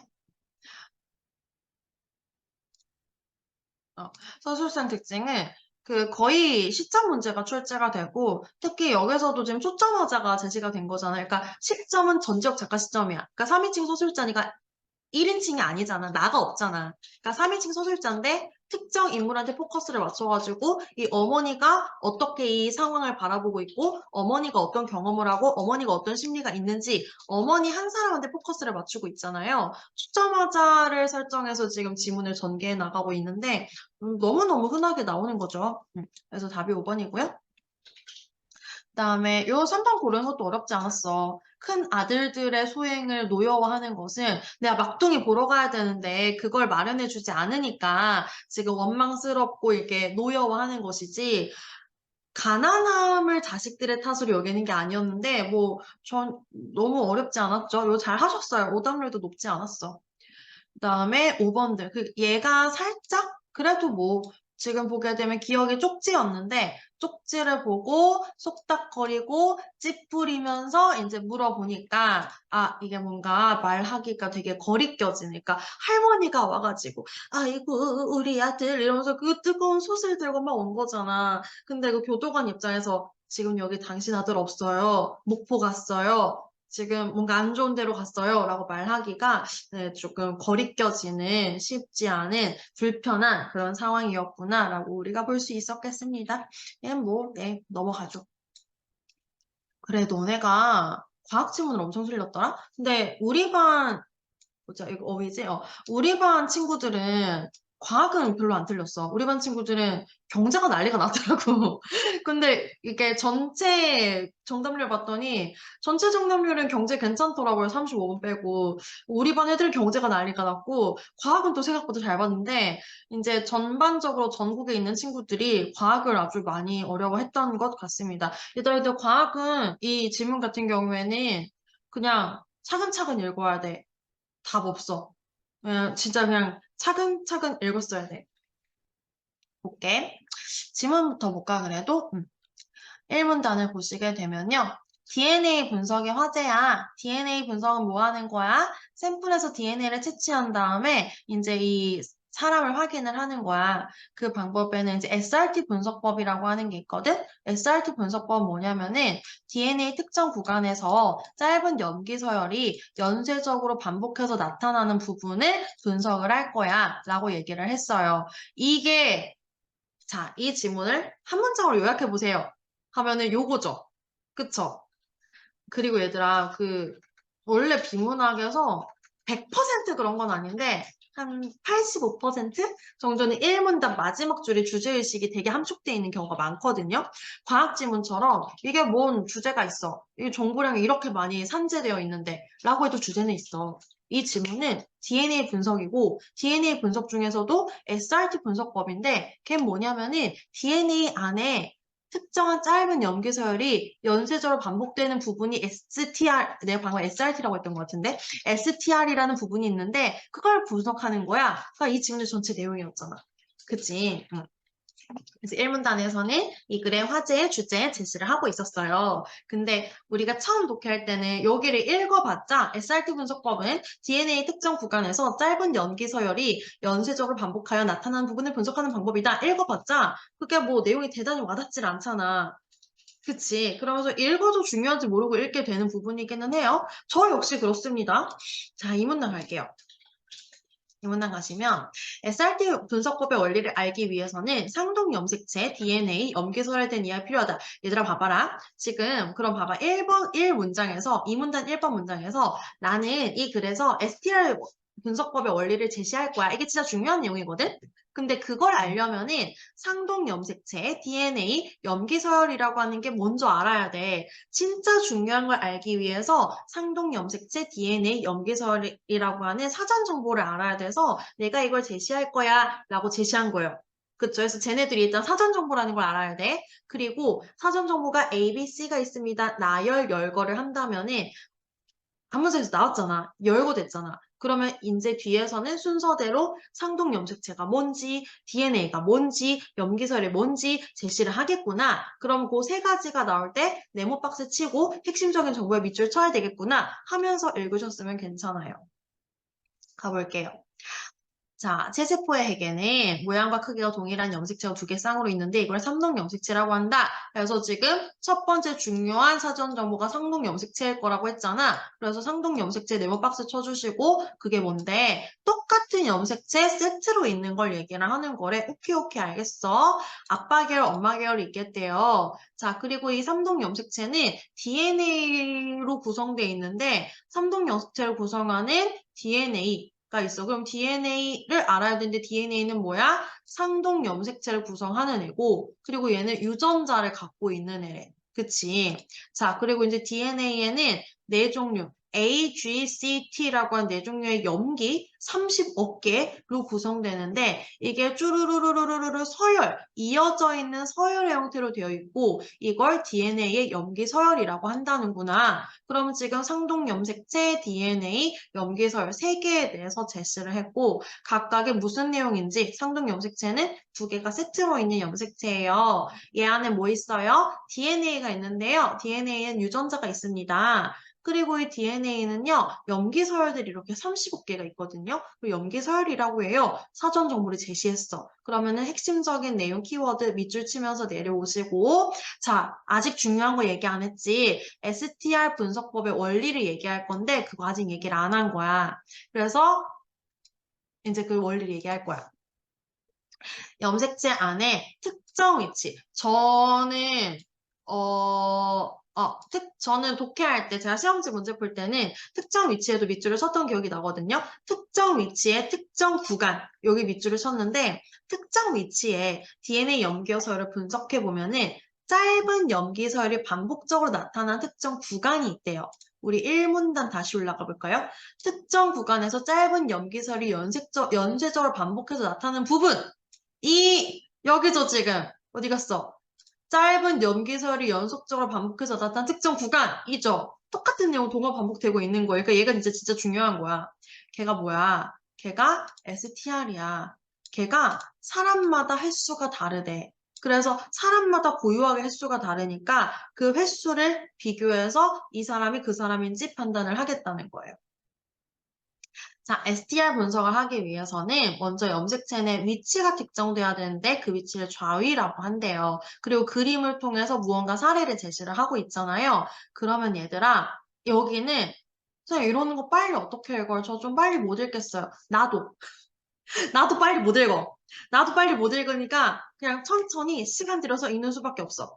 그래서 뭔가 그림이 나왔어. 그리고 지금 요 뭐가 있는데 자, 글 읽어가. 이 어떤 좌이가 4Q 31.3일 때, 4Q 31.3일 때 4는 염색체 번호를, Q는 하단부를, PQ 이렇게 나뉘니까 31.3은 염색체 번호를 가리킨다. 자, 읽었어. 이거 내 머릿속에 읽은 다음에 외워져? 안 외워져. 표시를 잘 해내야 돼. 자, 4가 염색체 번호, Q 하단부 31.3 염색대 번호라고 하면은 염색체 번호라는 선지가 문제에서 나오면은 여기 찾아와야지 라고 표시를 해주셔야 돼요. 자, 이 좌위에는 염기서열 CTTT가 반복되고 있는데 왼쪽에서는 이거 안 되나? 이거 그림이구나. CTTT, CTTT, CTTT 하고 CT가 아니니까 3번 반복됐고요. CTTT, CTTT, CTTT, CTTT, CTTT 5번 반복이 됐대요. 저는 확인을 하고 넘어갔었습니다. 그래서 확인을 굳이 안 했어도 됐지만 확인해야지 찝찝한 게 없겠죠? 그래서 5번 반복되고 있다. 자, 이거를 3, 5의 형태로 나타나고 있다. 그러면 이 사람은 4Q 31.3에 3,5가 되어 있는 거예요. CTTT가 3,5인 유전형을 갖고 있는 것이다. 그래서 3,5와 같은 결과값으로 나타내는 것을 DNA 프로필이라고 한대요. 자, 그래서 요거를 그냥 천천히 알려주는 대로 이렇게 대응해 가면서 읽어야 돼요. 그 수밖에 없어. 현재 우리나라를 비롯한 여러 나라에서는 20개의 좌회를 표준으로 해서 위치가 뭔가 표준 위치가 있나 봐요. 그래서 여러 나라에서 동일하게 활용하고 있고 DNA 프로필이 20개 좌회에서 모두 동일하다면은 얘가 김다래구나 라고 하기에는 할 수 있다는 거예요.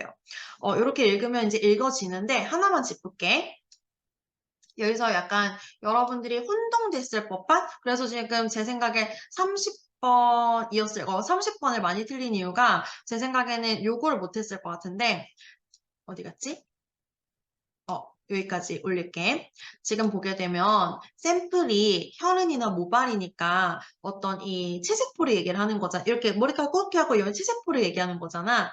체세포 안에 염색체가 있는데 그 염색체 중에 상동 염색체가 있고 염색체 안에 DNA가 있고 DNA 안에 염기서열이 있고 염기서열 중에 특정 횟수로 반복되는 염기서열이 STR이었던 거잖아요. 그래서 얘가 제일 바깥에 있고 포함 관계로 따지게 되면은 얘가 제일 바깥에 있고 샘플 안에 염색체, 염색체 안에 DNA, DNA 안에 염기서열, 염기서열 안에 STR이 있었던 거거든요.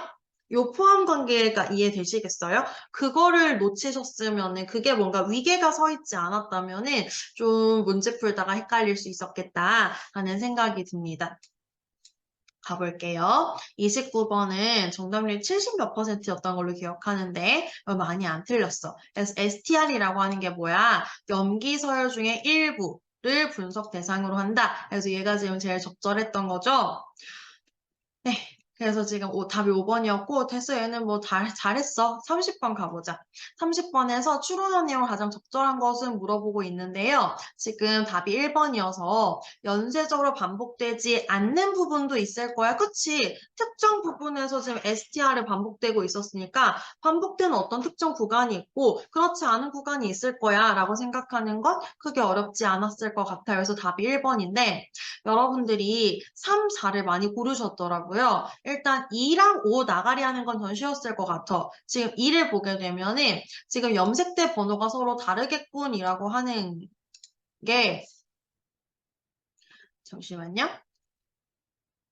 31.3 여기가 염색대 번호잖아요. 지금 보시게 되면 부계와 모계에서 받은 이 각각의 염색체에서 염색대 번호가 다르지 않고 똑같은 염색대 번호가 이렇게 있는 거잖아. 여기 왼쪽 염색체에서 위치 31.3 오른쪽 염색체에서의 위치 31.3 그림만 봐도 지금 똑같은 위치라는 걸 확인할 수 있으니까 염색대 번호가 다르겠구나 하는 건 적절하지 않은 거 쉽게 나가리 할 수 있을 것 같고 5번은 더 쉽게 나가리 했을 것 같은데 동일하게 활용되고 있다 정도 내용은 그냥 이해가 돼서 머릿속에 남아있었을 정보인 것 같거든요. 그래서 공통적으로 사용하는 자위가 있었기 때문에 5번이 적절하지 않았어. 얘는 빨리빨리 나가려 했는데 3이랑 4가 여러분들이 조금 틀리셨더라고요. 그리고 틀릴 법했다. 좀 볼게요. 3이 나는 진짜 틀릴 법했다고 생각해. 봐봐. 3은 동일인에게서 채취한 서로 다른 샘플에서는 같은 좌위라도 염기 서열의 반복 횟수가 이게 본문에서 다뤄진 거잖아.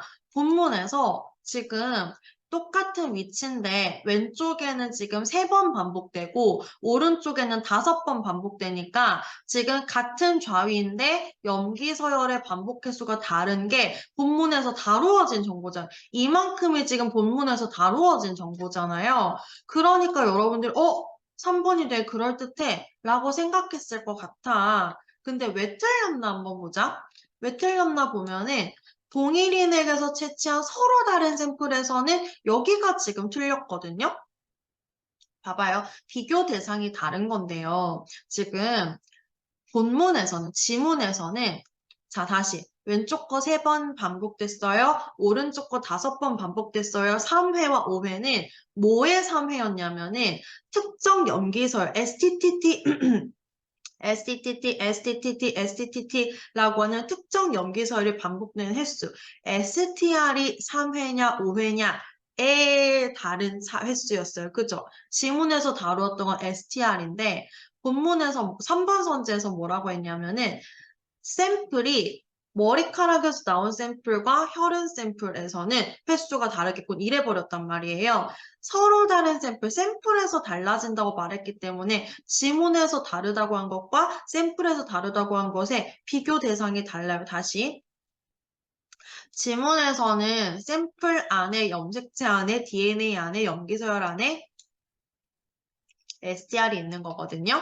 그러면 지문에서 STR의 횟수가 다른 거고요. 지금 3번 선지에서는 샘플이 달라졌을 때라고 얘기했기 때문에 샘플이 달라져요. 비교 대상이 달라지는 거 이해하시겠어요? 그리고 지금 본문에서 뭐라고 했느냐? 머리카락 샘플이나 혈흔 샘플이나 DNA 똑같아요. 라고 얘기했던 거란 말이에요. 그리고 약간 상식적으로 알만하지 않아요? 드라마 많이 안 보셨어도 왜 머리카락 뽑아가가지고 DNA 검사해가지고 너는 내 아들이고 뭐 이렇게 하는 거 드라마에서 많이 나오잖아요. 그러니까 혈흔에서 나온 샘플이랑 모발에서 나온 샘플이랑 같겠죠. 본문에서도 나오고 있고. 근데 너네가 여기에 꽂혔을 가능성이 높다. 그래서 3번이 틀린 이유는 요게 본문에서 다루어지고 있었지만 다른 게 STR의 횟수가 다른 거지 동일인에게서 채취한 샘플이 달라지는 것이 아니다라고 말씀드릴 수 있겠습니다. 4번 STR 분석법은 네 종류의 연계가 모두 반복돼. 여기 지금 봐봐. 반복되는 거 보면은 STTT가 아니었네. CTTT였네. CTTT, CTTT, CTTT, CTTT니까 여기에 나오는 알파벳 두 개밖에 없어. C랑 T밖에 없어. 근데 여기 지금 A, G, C, T 네 개 중에 네 개가 다 안 쓰였단 말이에요. 모두 반복된다고 하는 게 적절하지 않았는데 이게 좀 눈에 안 보였을 수 있어. 그래서 지금 요거를 많이 골라서 틀렸더라 하는 말. 지금 4번 틀린 거는 그냥 모두를 놓친 실수인 것 같고 3번을 골랐으면 틀릴 법했지만 다음에는 틀리지 말자. 공부를 좀 잘 해놓자 라고 말씀드릴 수 있겠습니다. 하여 답은 3번이냐? 1번이 되겠고요.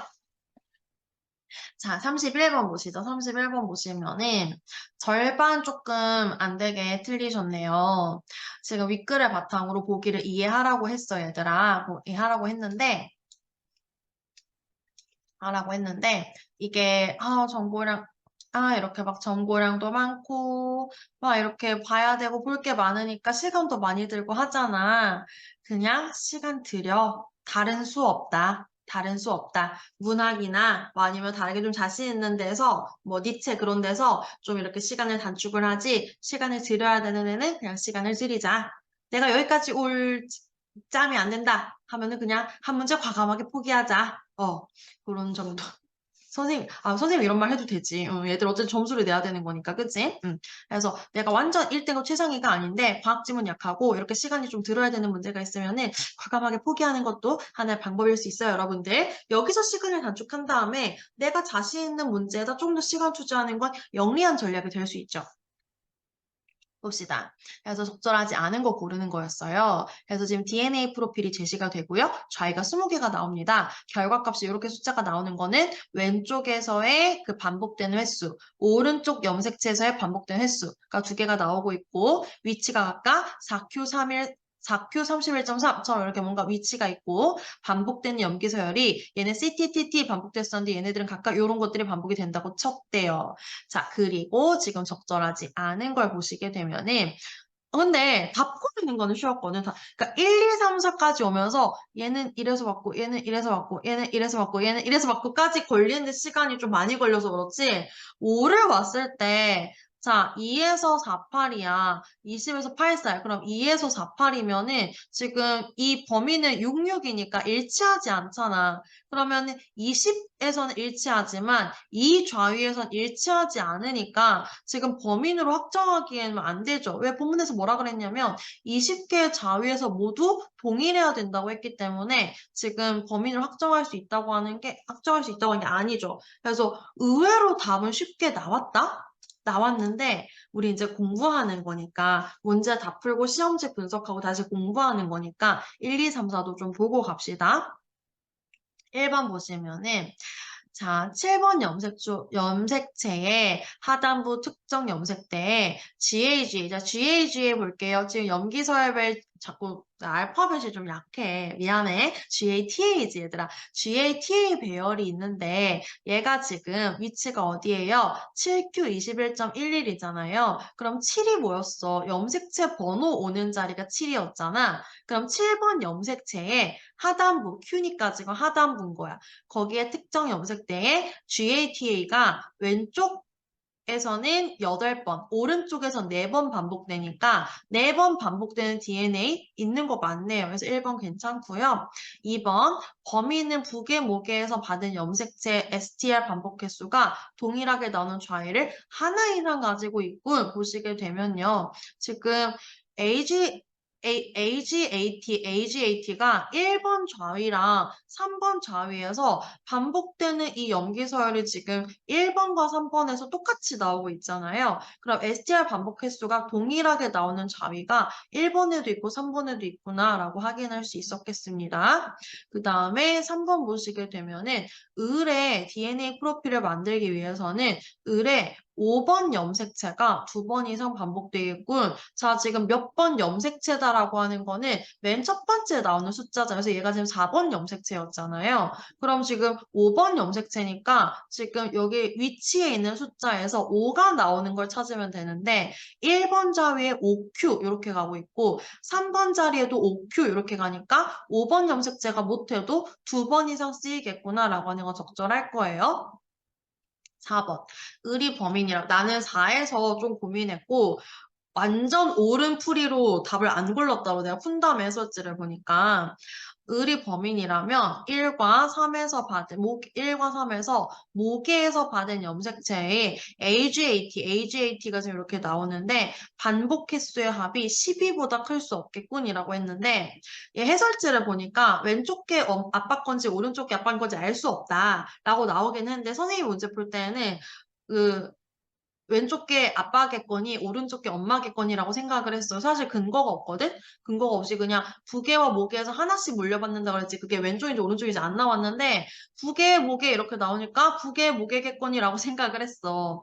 그래서 지금 모계에서 받은 염색체라 그래가지고 나는 오른쪽 거 3개, 오른쪽 거 7개에서 10개인데? 라고 하니까 12보다 못 크겠거니라고 생각을 했거든? 그리고 내가 잘못 푼 거더라고. 해설지를 보니까 어느 게 엄마 아빠인지 모른다. 그래서 지금 1번에서 가장 큰 숫자, 3번에서 가장 큰 숫자 해서 제일 많이 좀 반복돼도 5 더하기 7, 12회를 넘어갈 수 없다 해서 4가 적절했었더라고요. 근데 제가 약간 모로 가서 이제 4번을 제끼고 5번이 답이구나 이렇게 골랐었습니다.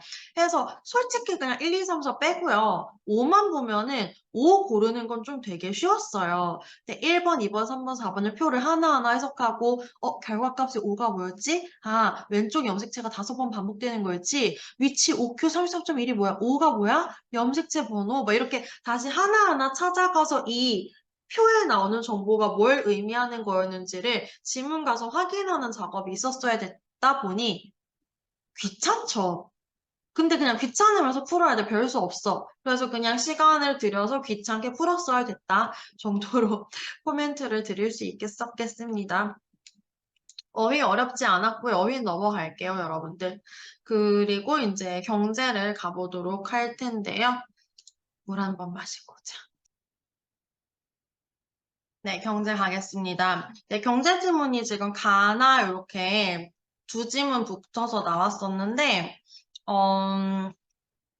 좀 친절하지 않았다 하는 거 개인적으로 좀 생각을 합니다. 이 비슷한 내용, 그러니까 기업이, 그러니까 가를 좀 볼게요. 나는 별로 안 어려웠죠. 가가 좀 어려웠죠, 여러분들. 가를 보시면 가가 뭔가 이것저것 내용이 많이 나오는 것 같은데 사실은 내용이 많이 없었거든요. 근데 좀 안 친절했어요. 그래서 그 2020년 기출 중에 그 2학년 기출, 2020년 기출 중에 조금 훨씬 어렵기는 했지만 되게 친절하고 공부하기 좋았던 기출이 있거든요. 제가 이거 올리면서 그것도 강의를 같이 올려놓을 거라 그거를 보는 게 조금 더 도움이 될 것 같기는 해요.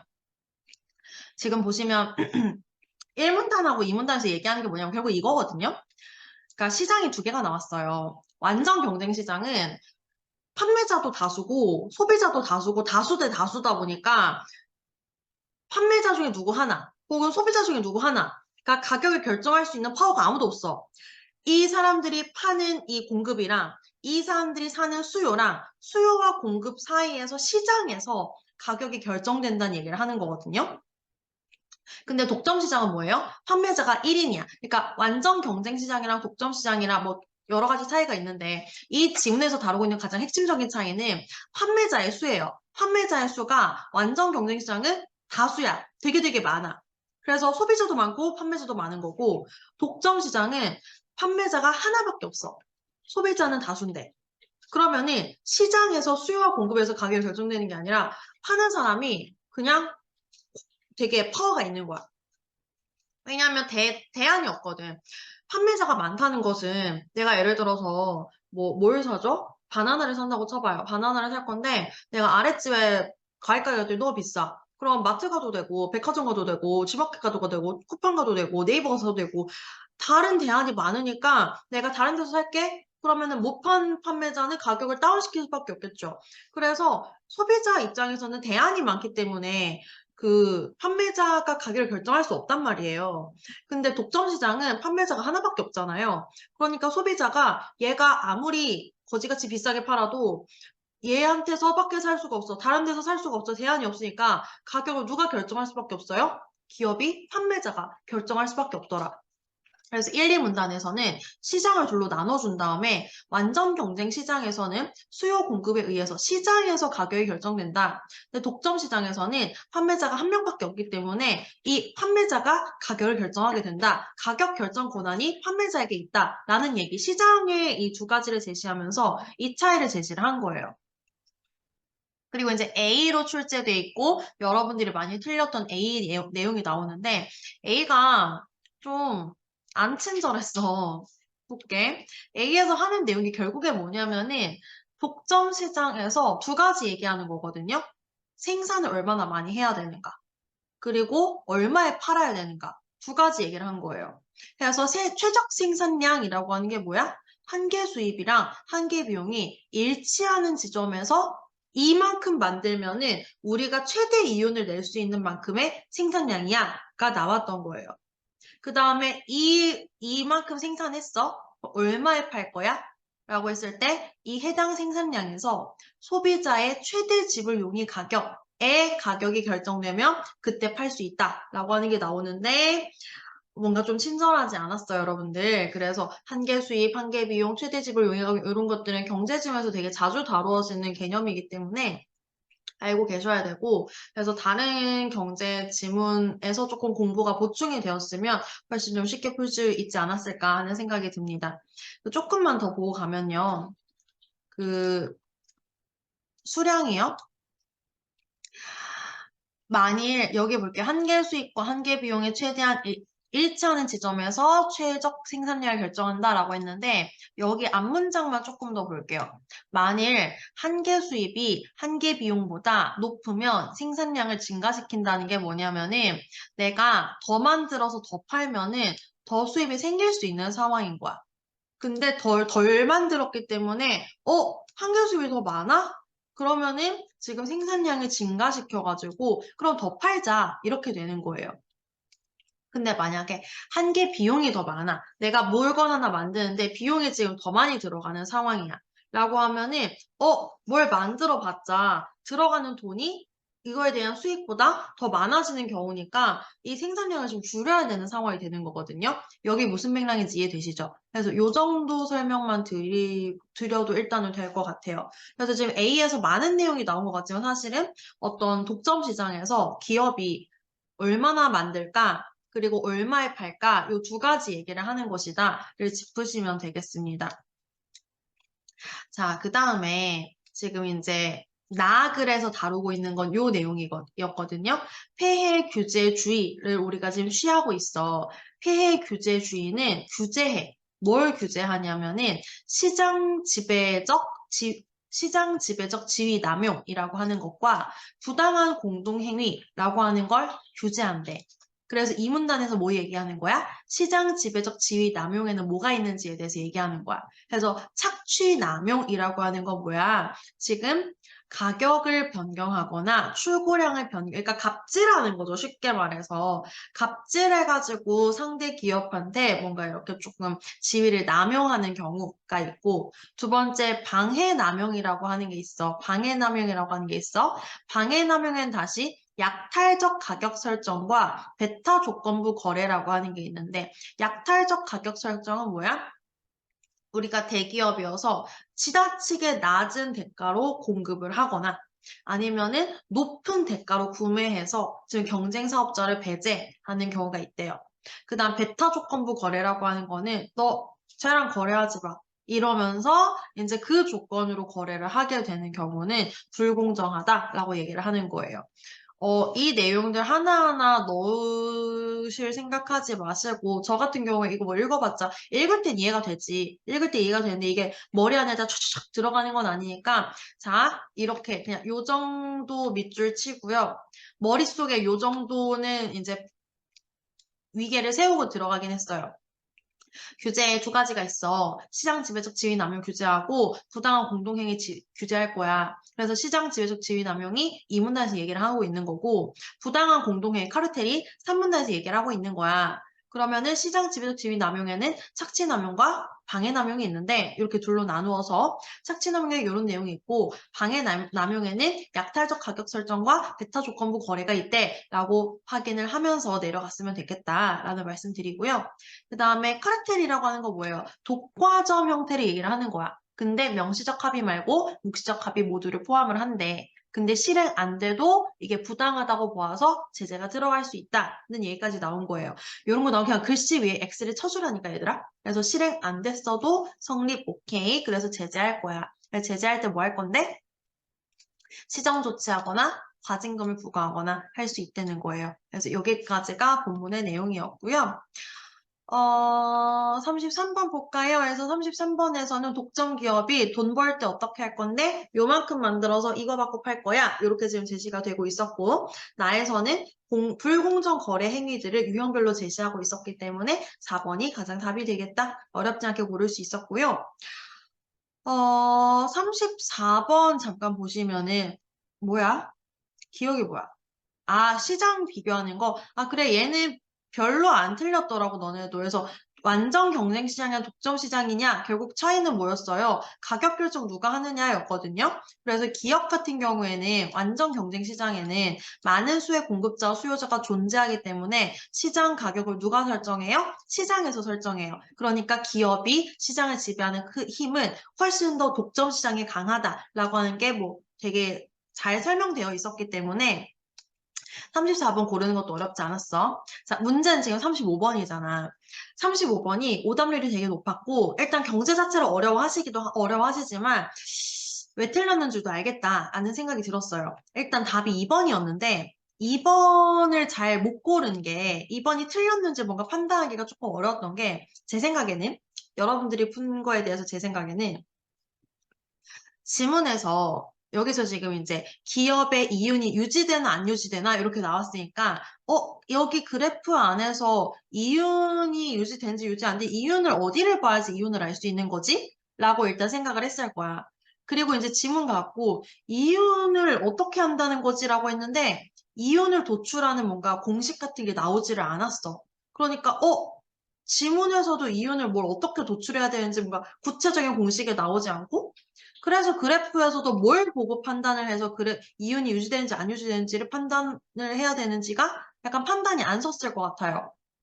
그래서 이번이 적정을 한지 안 한지도 판단이 약간 애매하면서 이상한 다른 거를 골랐을 것 같은데 거기에 대해서 일단 제가 취한 두 가지 방법을 말씀드리자면 첫 번째는 여기서 문단에서 이 가글에서 이 기업의 이윤이라고 하는 부분이 여기서 나오거든요. 이윤을 극대화한다. 이윤을 극대화 어떻게 할 건데 기업이 가격을 결정하면은 이윤이 극대화된다. 여기 지문을 읽을 때는 너무 납득이 되는 말이야. 비싸게 받으면은 기업이 돈을 많이 벌겠지. 라고 얘기를 해.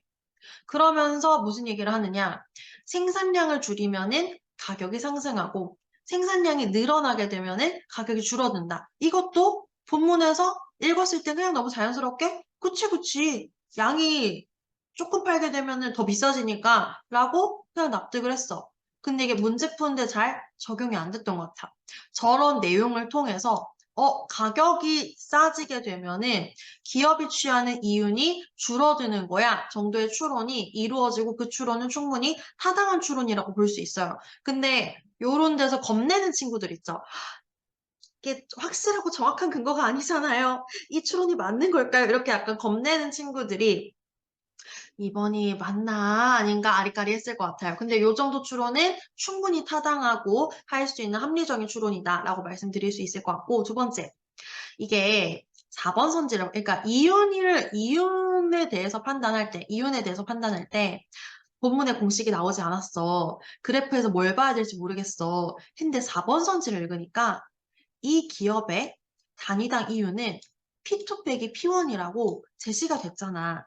얘가 맞는지 틀린지 모르겠지만 이걸 가지고 이게 맞다 치고 여기다 적용을 하게 되면 자, 생산량이 Q2로 늘어났어요. 그러면서 지금 가격이 P1으로 낮아졌다고 쳐봐요. 그러면은 가격이 P1인데 한계 비용 곡선도 P1이니까 가격 빼기 한계 비용 곡선, 가격 빼기 한계 비용 곡선이 P1 빼기 P1이 되면서 이윤이 없네?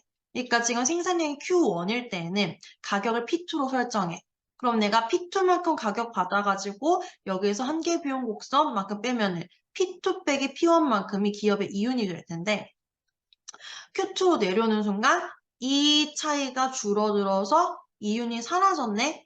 라고 선지 4번의 정보를 가지고 선지 2번을 추론을 할 수도 있는 거예요.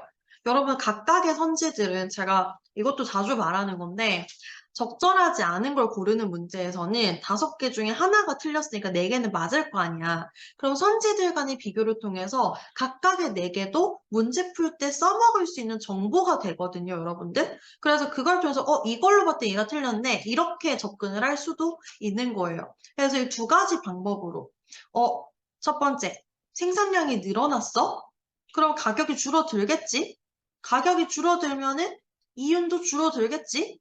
왜? 본문에서 뭐라 그랬는데? 가격이 높아지면 이윤이 극대화된다고 했었으니까. 그래서 양이 줄어들고 가격이 늘어나게 되면 이윤이 극대화된다고 했었으니까. 만약에 양이 늘어나서 가격이 줄어들게 되면 이윤이 줄어든다고 추론할 수 있지 않을까? 라고 하는 타당한 추론.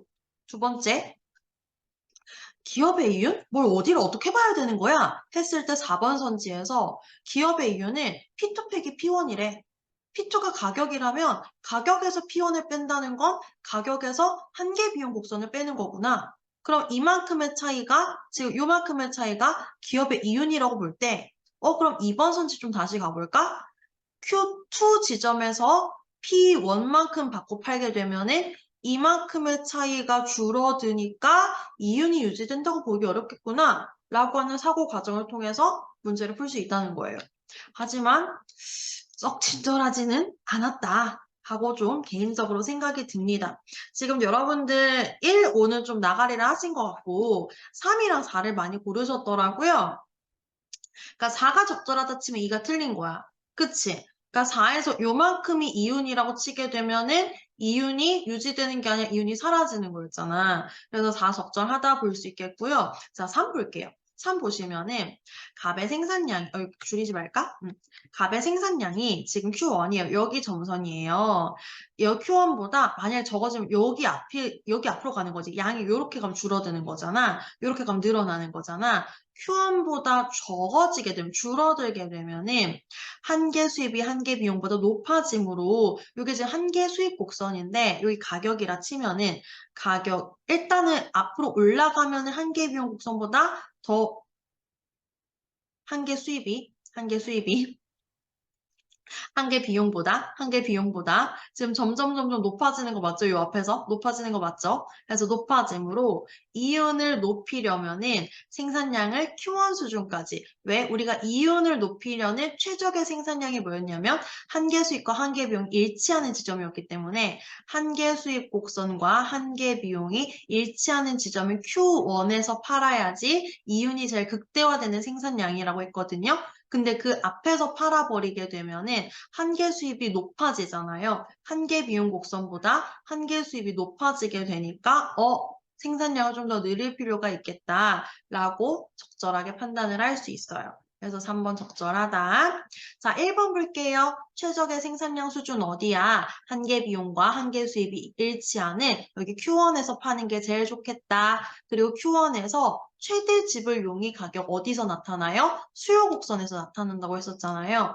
Q1 지점에서 팔 거야. 생산량은 Q1에서 팔 건데 가격은 어디서 매길 거야? 수요 곡선에서 매길 거야. 그래서 가격이 P2로 매겨질 것이다. 라고 하는 5번도 적절하겠다. 이렇게 보실 수 있으시겠습니다. 하여 답은 2번으로 고를 수 있었겠고 네. 네, 이 정도 해설하도록 하겠습니다. 더 뭐 드릴 코멘트는 없네요. 자, 36번 보시게 되면은, 이거는 제가 어떻게 풀었느냐면은, 여러분들도 별로 안 틀리셨더라고요. 어떻게 풀었냐면은, 여기를 일단 기준으로 삼았어요. 여기를 기준으로 삼아서, 거래의 기회가 줄어들었다라고 하면은, 지금 사람들이 많이 안 샀다는 거잖아요. 그쵸?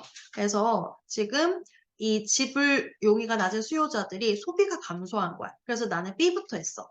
사람들이 많이 안 쓴다는 거잖아. 소비가 감소했다는 건 비싸니까 소비가 감소됐겠지. 그래서 가격이 높게 설정됐다는 거구나.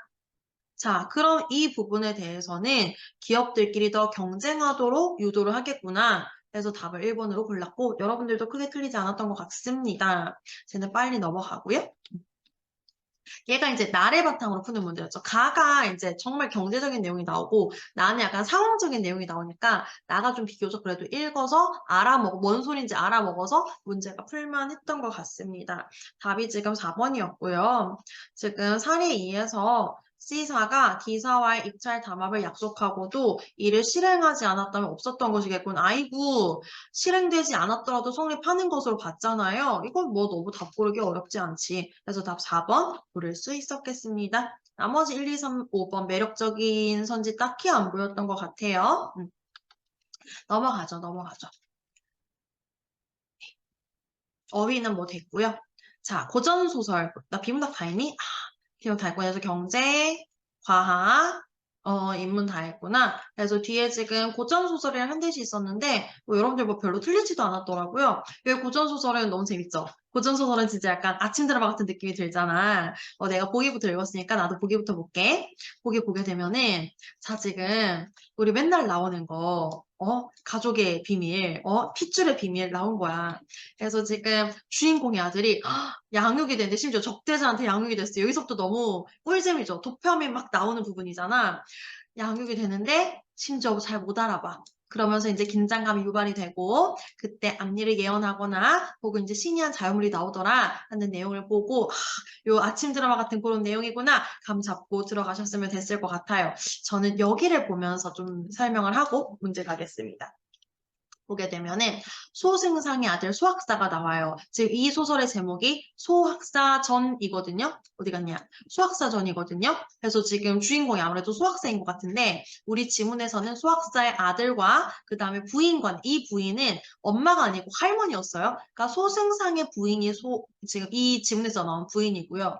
소승상의 아들의 그 아들이니까 여기 나오는 이 계도라고 하는 아이는 부인에게 손자가 되는 상황인 거죠. 그래서 얘네들이 이렇게 핏줄인데 걔도는 부인이 자기 할머니인지 모르는 상황, 띠용띠용 하는 상황이고 할머니만 자꾸 손자라고 핏줄이 땡겨갖고 지금 네가 아무래도 내 손자인 것 같은데 라는 이제 그 사인을 계속 보내게 되죠. 그때 걔도는 일단 자기가 아빠랑 헤어져서 이렇게 지금 계부한테서 자랐던지 몰랐던 상황이기 때문에 서준이 나를 양육했는데 내가 아빠가 따로 있는 거야 하는 걸 모르는 상황이고 부인만 자꾸 네가 내 손자인 것 같은데 라고 말하는 상황에서 손자인 것 같은데 라고 말할 때 일단 꿈도 꾸고요. 남편이 나와가지고 손자가 올 것이요 이러죠. 그 다음에 생긴 게 내 아들이랑 똑 닮았어 세상에. 그 다음에 여기 계도라고 하는 얘도 월봉상 노인이 부인의 집에 가면은 뭔가 너의 핏줄을 만날 것이다 그런 말이 있었던 것 같고요. 그 다음에 우리 집에 천도화라고 하는 것이 있는데 경사스러운 일이 있다면은 꽃이 피고 3일 만에 꽃이 진단다. 뭐 이런 또 신비스러운 자연물이 나오고요. 그 다음에 그쵸. 이런 게 나와야지. 검은고가 딱 나와서 그것은 내 아들의 검은고 하고 이제 거기에 있는 심표의 증거가 되는 무슨 말이었나요? 거기에 청선고라고 써있는지 보라고 하잖아요. 그리고 청선고가 써있는 그 검은고를 통해서 이런 이제 근거들을 통해서 부인이 너는 아무래도 내 손자 같다라고 하고 이 손자 놈은 계속해서 아닌데 그럴 리가 없는데 잘 모르겠는데 띠용띠용 하는 지문의 내용이었습니다. 저는 개인적으로 읽으면서 좀 재밌었던 부분은 여기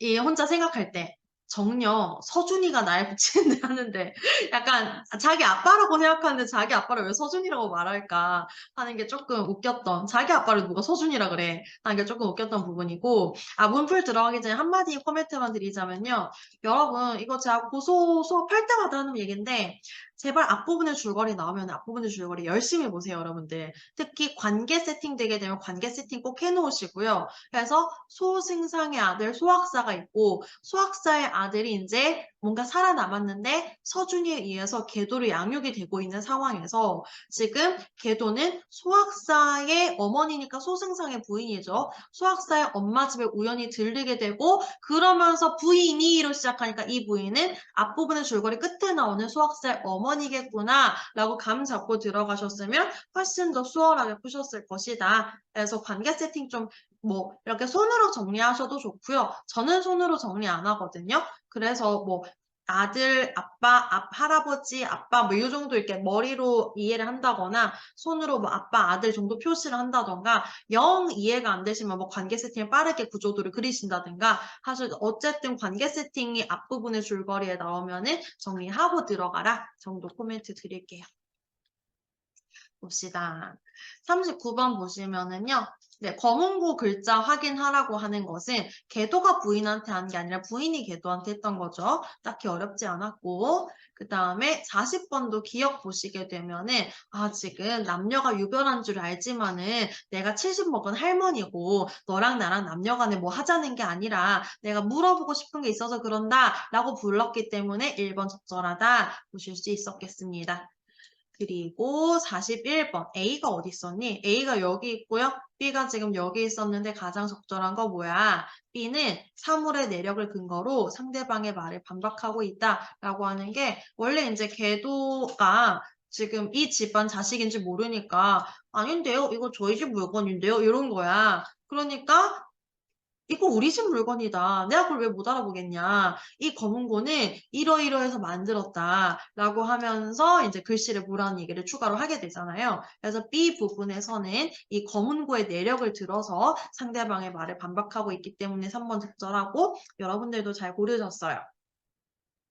그나마 많이 틀린 게 이제 42번이었습니다. 근데 왜 틀리니? 왜 틀리니? 1번 봐요. 부인이 꿈에서 손자가 올 것이다 라고 이제 그 남편이 말해준 거잖아요. 그러면 이제 부인이 손자를 만나게 될 걸 예언했는데 뭐가 틀렸어? 아들은 아직 못 만나잖아. 그리고 지문에서 뭐라고 나와? 지문에서 보면은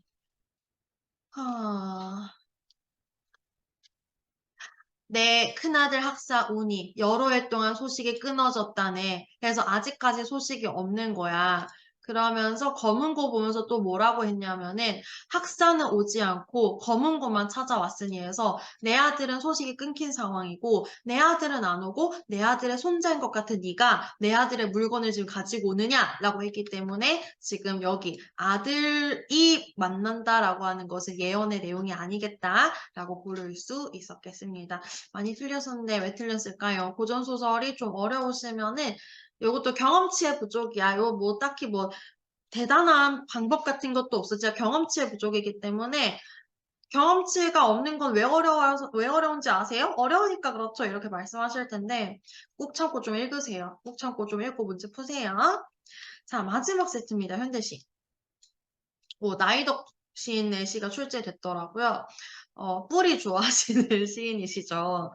이번 수능에도 출제가 되신 시인에서 나이덕 시인의 뿌리로부터 출제되고 그 다음에 정급별 시인의 현 위의 인생이라고 하는 시가 출제가 되었었습니다. 일단 보기는 나시에 대한 해설이 나왔었고요. 그래서 뿌리로부터 벗어나길 원해서 새로운 길을 찾아 나선다. 뿌리, 세모, 새로운 길, 동그라미, 뿌리에서 벗어나서 나는 새로운 길 갈 거예요. 세모에서 동그라미로 나아가는 구도의 시구나 라고 하는 거 보기에서 체크하셨으면 되겠고요. 보기 읽었으니까 나부터 봅시다. 우리가 보기에서 읽었잖아. 뿌리, 세모, 새로운 길, 동그라미, 세모에서 동그라미로 나아가는 시야 라는 구도 파악했으니까 1년 나는 뿌리를 좋아했지만 이제 줄기를 믿고 줄기, 가지, 잎보다도 이제 꽃잎을 믿는 편이다. 그래서 뿌리에서 멀어질수록 흩날릴 준비가 되어 있는 거 동그라미죠. 뿌리에서 멀어질수록 내가 나아가고 내가 새로운 가치를 발견하고 내가 성장해 나아가는 그런 방향이야 라고 제시가 되고 있어요. 위태롭게. 여기서 위태롭게는 단어 자체는 부정적이지만 위태롭게 파닥이는 거 화자가 그래도 그것조차 감내하면서 나아가고자 하는 그 길의 상태인 거예요.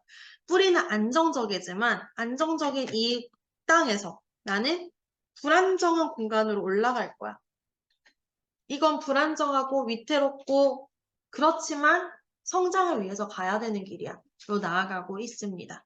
그래서 위태롭게 파득이고 길이 조금씩 보이기 시작한다. 어딘가를 향해 가고 있다. 그래서 내가 이 뿌리에서 이제 뿔로 가죠. 뿌리에서 뿔로 올라가서 뾰족 뾰족 하고 올라가게 되면 나는 가벼워진 존재가 될 거야. 난 뿌리의 신도였지만 이제 뿌리에서 벗어나서 허공에서 위태로운 저 공간에서 나는 나의 길을 찾아가고 있는 중이야. 나는 성장으로 나아가는 중이야. 라는 내용의 시가 되었겠습니다. 저 이거 여러분들 별로 안 들리셨는데 오답지가 그래도 좀 설명드릴 게 있어 설명드리자면은 답이 5번이었는데 뿌리로부터 온 존재로 인정하는 것에서 맞죠? 여기 지금 뿌리로부터 온 존재들 인정했잖아요. 인정하는 것 맞고 한 단계 성장한 것도 맞잖아요. 근데 5번이 왜 틀렸어요? 앞에 내용과 뒤에 내용이 연결이 안 되죠. 그래서 요거 별로 안 틀리셨지만 출제자가 자주 파는 오답 패턴이기 때문에 그래 한 번 더 짚어드리면은 뿌리로부터 온 존재로 인정했고 그래서 이 시에서 화자는 지금 새로운 길을 찾는 과정에서 성장한 것도 맞지만 인정한 것에 성장한 것이 아니라 인정한 것을 발판으로 뿌리로부터 도망치는 과정에서 한 단계 성장했기 때문에 앞에 있는 내용과 뒤에 있는 내용이 연결이 되어 있지 않기 때문에 5번이 적절하지 않다. 이렇게 보실 수 있겠습니다. 그래서 5가 지금 적절하지 않았고요. 가 볼게요. 가에서 좀 드리고 싶은 코멘트는 시에서 좀 통사구조가 반복될 때 눈이 확 들어오는 경우가 있으시다면 통사구조가 반복되는 걸 좀 눈여겨보셔야 되겠다. 그러니까 제가 처음에 좀 눈에 확 들어왔던 건 뭐냐면 새끼 밥벌이 고단할 때 현조율이나 하자고 세상과 화음할 수 없을 때 내공에 힘쓰자고 그럼 지금 화자의 상황은 어떤 상황이에요? 새끼 밥벌이가 고단한 상황이고요. 이 상황은 어떤 상황이에요? 세상과 화음할 수 없는 상황이에요. 그러니까 뭔가 사는 게 고단한 거야. 그래서 내 친구가 좀 자주 하는 말인데 세상과 불화하냐고. 그러니까 사는 게 힘들어. 아, 나 오늘 수업해서 너무 힘들고 수업처를 만들고 너무 힘들고 막 이래저래 진짜 오늘 사는 게 너무 힘들다 라고 하는 것을 새끼 밥벌이 고단하다, 세상과 화음할 수 없다 까지 화자가 처한 상황인 거예요. 그래서 이런 부정적 상황에 화자의 대응 방식은 뭐냐면은 현을 조율하자. 그러니까 이 악기의 줄 있죠. 현을 조율하자. 현을 조율하자라고 하는 게 내공에 힘쓰는 행위인 거예요. 내가 사는 게 막 너무 고단할 때 됐고 우리 좀 가다듬자. 그러니까 좀 다시 재정비를 하자. 재정비를 하고 나의 내면의 내공을 힘쓰자 라고 얘기한 거예요. 그래서 이게 이 시의 뼈대예요. 사는 게 고단하면은 좀 다시 재정비를 하고 내공에 힘을 쓰자. 내공을 다시 한번 쌓자 라는 게 이 시의 뼈대인 거예요.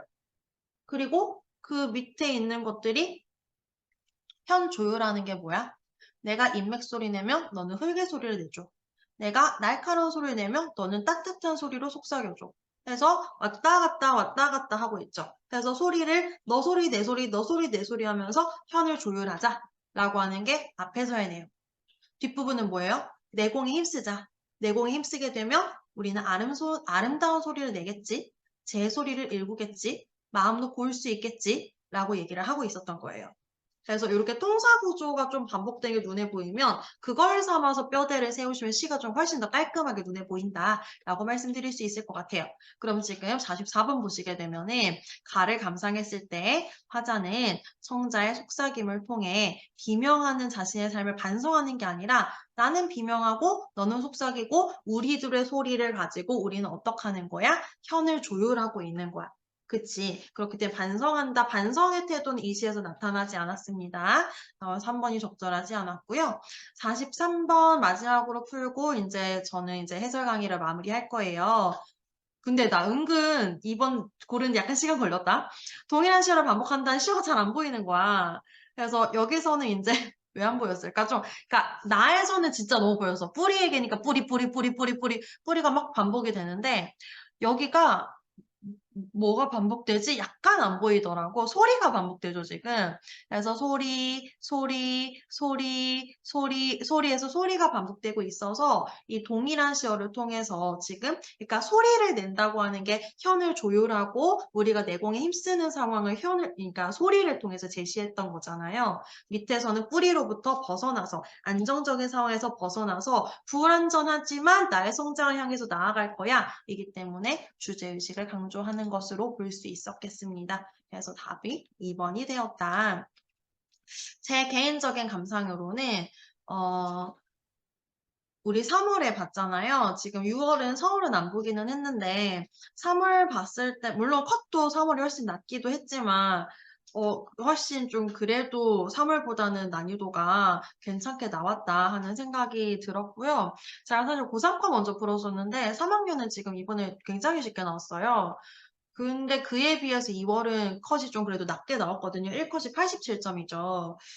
조금 더 높았어도 됐지 않나 하는 생각이 듭니다. 그래서 이 공부하는 계기로 삼으셔서 제가 늘 얘기하지만 시험은 본 것보다 본 이후의 공부가 훨씬 더 중요하고 본 이후의 공부에서 진짜 실력이 올라가는 것이기 때문에 잘 밑거름으로 삼아서 공부 열심히 하시길 바랍니다. 그리고 아마 2학년 친구들이면 6월 봤으면서 이제 내신 보실 거라서 내신 공부 막 한참 하실 텐데 내신 공부 열심히 하셔서 기말고사 유종의 미를 거두시길 바랍니다. 네, 고생하셨습니다. 여기까지 하겠습니다.